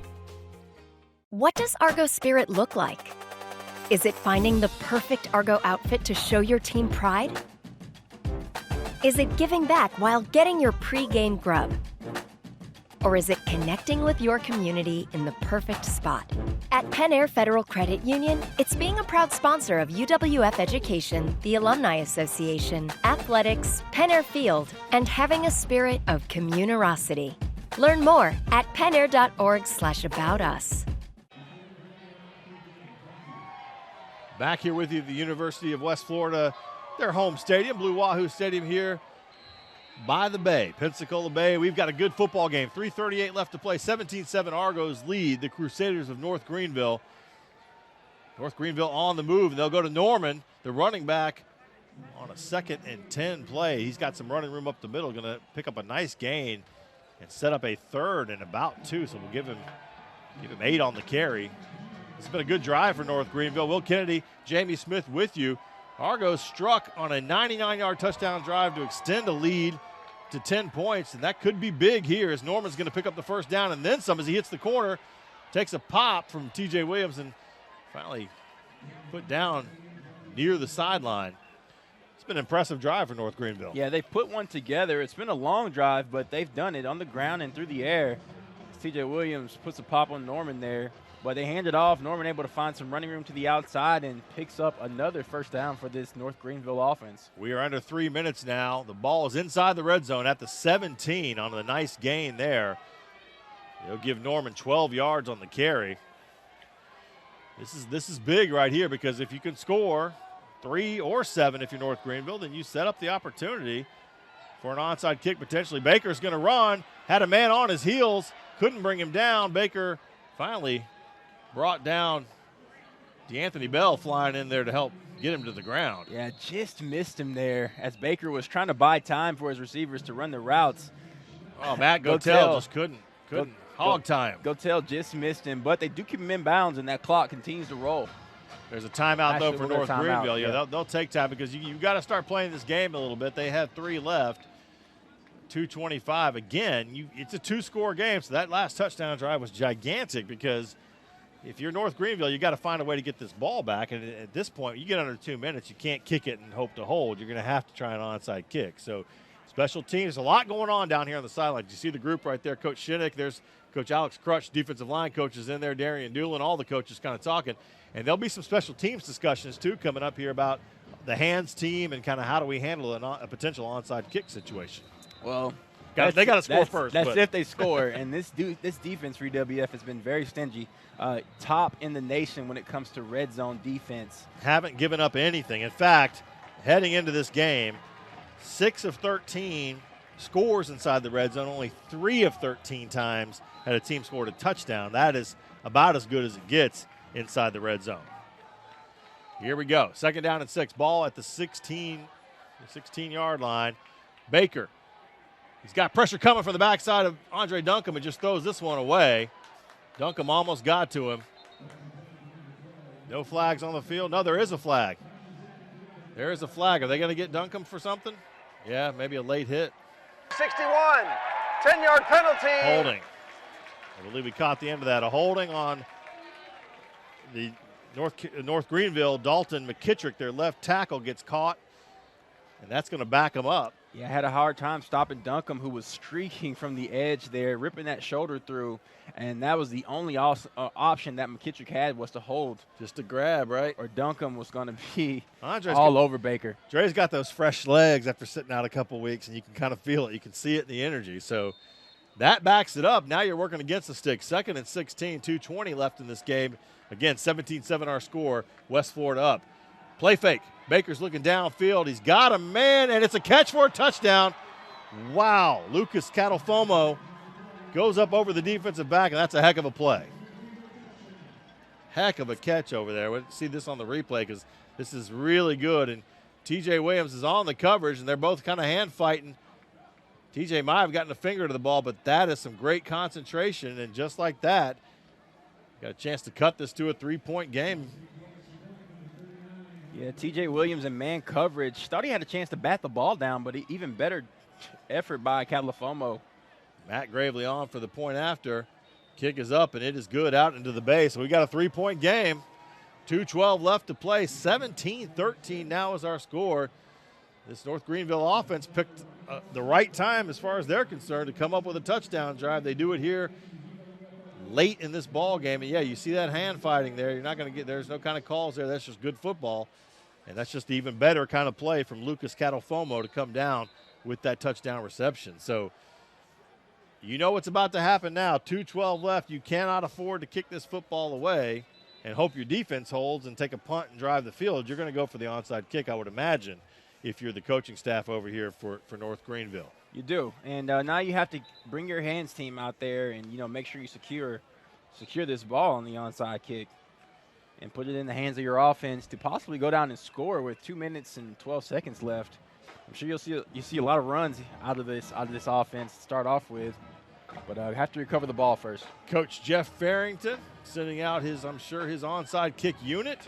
It's something that you work on all the time in practice because you never know when you'll find this situation. And this is a North Greenville team that was in this kind of game last week. They had the lead late and were trying to hang on to it. Now they're on the other side of that coin trying to figure out how to come back from 3 points down to pull out a win on the road against the number 20 team in the country. This is a big one. Again, we said it at halftime. You'll take whatever kind of win you can get. Doesn't have to be pretty. So just matters that you're on the right end of the score when this is done and a chance to stay unbeaten in conference play if you're UWF. Move to 7-1 and 6-0 in conference and kind of hold your serve, so to speak, as far as the region is concerned and the conference is concerned before you go up for a huge game at Valdosta next week. So here we go. Matt Gravely is on. You see two groups split out to both sides of him. And so you get a look, if you're Coach Pete Shinnick, you get a look at what they're looking to do, right? You call a timeout and you come over. This is almost like the basketball, like the NBA, Jamie, where you see what they're set up in out of a timeout late, and then you go over and adjust your plan. Yeah, these onside kick situations are always kind of a chess game between the two coaches. They like to get a timeout after they see the formation. Now, North Greenville gets a chance to take the timeout, too, and possibly switch some things if they had something in place. But, both sides, it's a chess game. And you have to all in all, you have to send your hands team out there and you have to recover the ball. Some teams will say from a onside recovery, your hands team standpoint, attack the football. Go and get it. Don't wait for it to come 10 yards. If you got a guy that is comfortable, go in and make that play. I'm seeing Tate Latillo out here. I'm seeing some of the guys that you would expect with, the best hands out there. Yeah, Quentin Randolph, Kevin Grant, all on the right side or the bottom of your screen here. Get a chance to attack that football, and you're basically just trying to fall on it and control it, and not you have to protect the middle of the field also because kickers can also. Yeah, they all dribble and let the kicker run let it run up 10 yards and get it yourself. Let's see. Tense moments here. There's that dribbler, and he gets through. Wow, shot right through Tate Latillo, and it looks like North Greenville is on it. They've got the football. Jamie, you called it, middle of the field. They just went right to the middle. Tate Latillo couldn't fall on it, and then there's nobody else there to scramble, and it's just that quick. Yeah, he hopped right on that Gravely and just took it where no people were for UWF. Now you have all three your timeout or two timeouts left for your North Greenville. Looked like that was Caleb Bynum, maybe the linebacker, 23, that jumped in there on the recovery team. Now defense has got to come up big again here. Man, football is a weird game. Ball at the 49 of the Argos with 2:10 to play. North Greenville has just driven the field to score a touchdown to cut this to 3. 17-14 our score now. 2:10, onside kick recovered at midfield by North Greenville. Here they go back on offense, and they're going to pick up some good yards on first down with Samaj Lakin with the nice run. Yeah, very close to the sticks. He's stayed in bounds, though, so that clock continues to roll. And all they have to do is get in field goal range here. Argos with 1 timeout left, North Greenville with 2. Now, North Greenville has missed 2 field goals already in this game. So it's no guarantee that even if they get into field goal range, that's going to work. Baker looking to throw. He's got a man. There's that little quick out again. Martin with the catch. And he's going to be enough for a first down. That'll move the chains. But he stays in bounds, and the clock continues to roll until they set the chains again. Yeah, it'll stop briefly for the chains will start again, excuse me. To be set there. But they go with the screen pass out there and have enough for a first down. Clock will continue to roll now under 1:30. And if you're North Greenville, you don't want to put the ball in the hands of your kicker to win or tie the ball game for you. Here comes Baker back to pass. He's got some time. Here comes the pressure. They strip the football. It's on the ground. I think Baker got back to it, but a nice job from the outside. Ian Bush getting in there. And look, he's holding it. He's saying, I had that ball. I could have taken it right out of his hand. Yeah, Bush Beautiful being double-teamed over there and still finds a way to knock it out of Baker's hands. Almost had a chance to recover it, but nonetheless, good impact. He drops him for a loss of 10 or 12 on there. Timeout for North Greenville. They have to call the timeout. The clock continues to run off the sack. By the way, in that play, you saw a guy coming off the edge wearing number 63. That's Andre Duncombe. He had changed jerseys for the onside kick, so you wouldn't have 2 players with the same number out there. And I guess he's just kept number 63 on there. Wasn't enough time to change after the onside kick. Yeah, that's a small number 63. Yeah, smallest 63 I see. I've ever seen. We were just saying, yeah, you look a lot bigger with a single digit on. I was about to say, who is this masked man rolling in here, number 63? That's Andre Duncombe. The secret weapon. Temperatures dropped, continues to drop. I'm seeing more folks with jackets and other things on here, but a good crowd is sticking around because this has ended up being a pretty exciting game here at the end.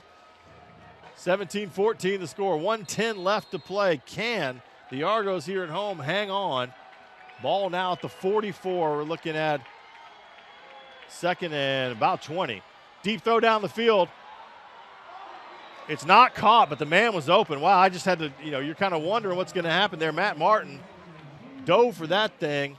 There were several defenders in the area, but that easily could have been a big completion. Yeah, that was a great throw by Baker. Martin sure had a chance to get that ball. He had everybody beat. He had beaten Clayton, and Bell was trying to come over from his other safety position.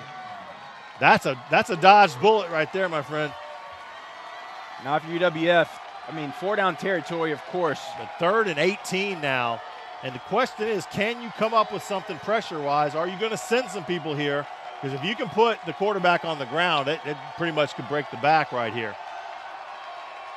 No, they will only rush the 4, trying to keep Baker in front of him. He's got a man over in the flat, and he's going to make the catch and get out of bounds, and I think it's going to be enough for the first down. No, they're saying he was out of bounds. No catch. No catch. That's wow. Huge.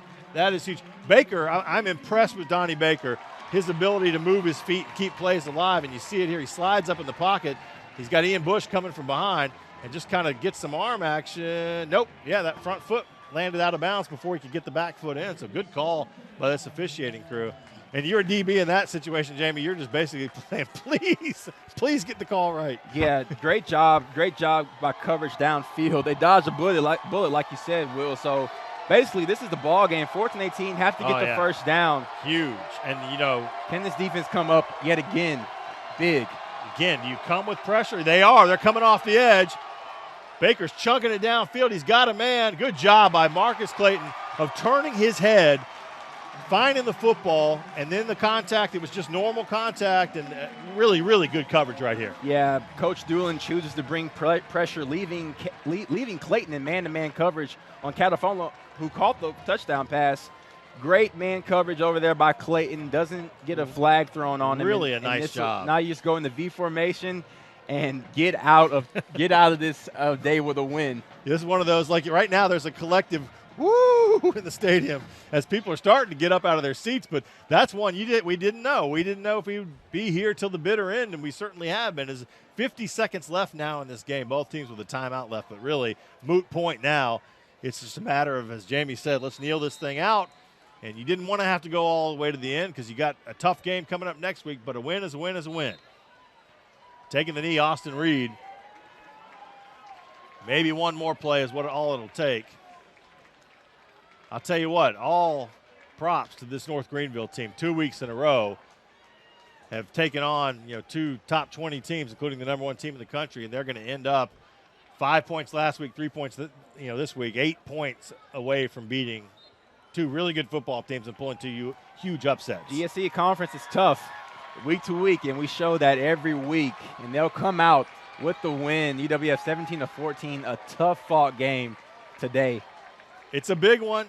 Next week we'll be at Valdosta. That's a Division II showcase game. It'll be carried, I think, nationally as well. We'll be back with you here on YurView and Cox Sports TV for the final home game in 2 weeks' time, November 16th, right here against West Alabama. 4 o'clock kick for that one.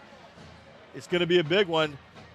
We are waiting to see if we can get our guy. We'll get Brian Henry to catch up with Coach Pete Shinnick. But, Jamie, really, I mean, this is one you're going to look at the numbers and you can kind of dive into some of the stuff, but it's not going to necessarily be a pretty win. I thought Austin Reed played a good game after the pick six. And defensively, take away that one drive for the touchdown for North Greenville. It really didn't give them much of anything. But you look up and you say 17-14, and we dodged a bullet in this one. You definitely did. And a big bullet at the end of the ball game when Baker put a nice ball there for Matthew Martin, who just missed a catch to put them right maybe 3 yards from out of the end zone. But UWF, does just enough to win in this ball game, and, sigh of relief here, but got another big one next week up in Valdosta, Georgia. North Greenville ran 41 times for 154 yards, less than 4 yards a carry. So a nice job by this defense of really controlling that. It's kind of like the Mississippi College game, Jamie, where the one drive just happened to be at a crucial part of the game. You're going to go and work on the onside kick stuff. There's some stuff to clean up from that as well. But overall, just kind of taking a look at some of the numbers, it was one of those kind of games where 338 total yards for this UWF offense, not where they want to be, but what a great game by Austin Reed. Some effective runs when we needed them, but really it was the big play passing game. It's those 3 turnovers that kill, although it only gave up 7 points, and that was a pick six. You look at the other side, I'll take that defensively every day of the week to only give up 276 total yards. Yeah, that's not bad. Defense did their job especially, and they had to do more today with the pick six that Austin Reed threw to begin the game. But you take away that, and, defense only gave up 7 today, which is well below their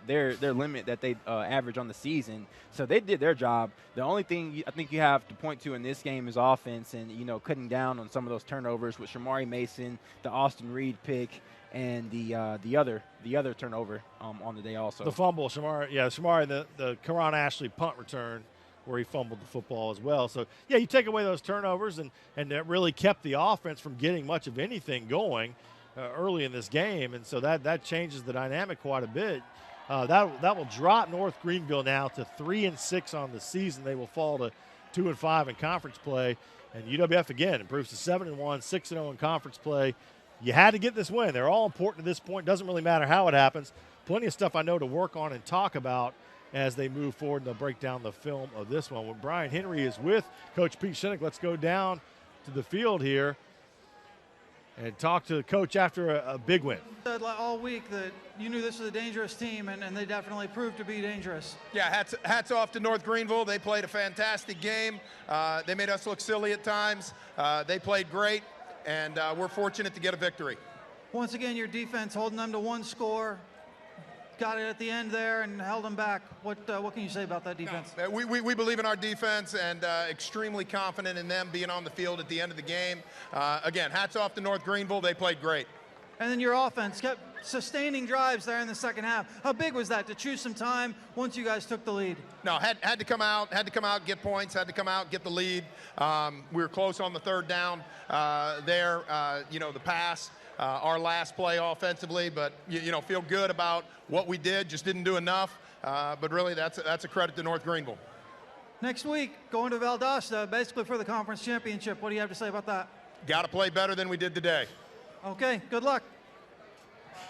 Thank you, Brian. Thank you, Coach Shinnick. I knew that was going to be a short answer, Jamie. Yeah, we're going to be better than that. Yeah, that's one of those Bill Belichick type answers. That'll be the next one up. Again, we appreciate you watching.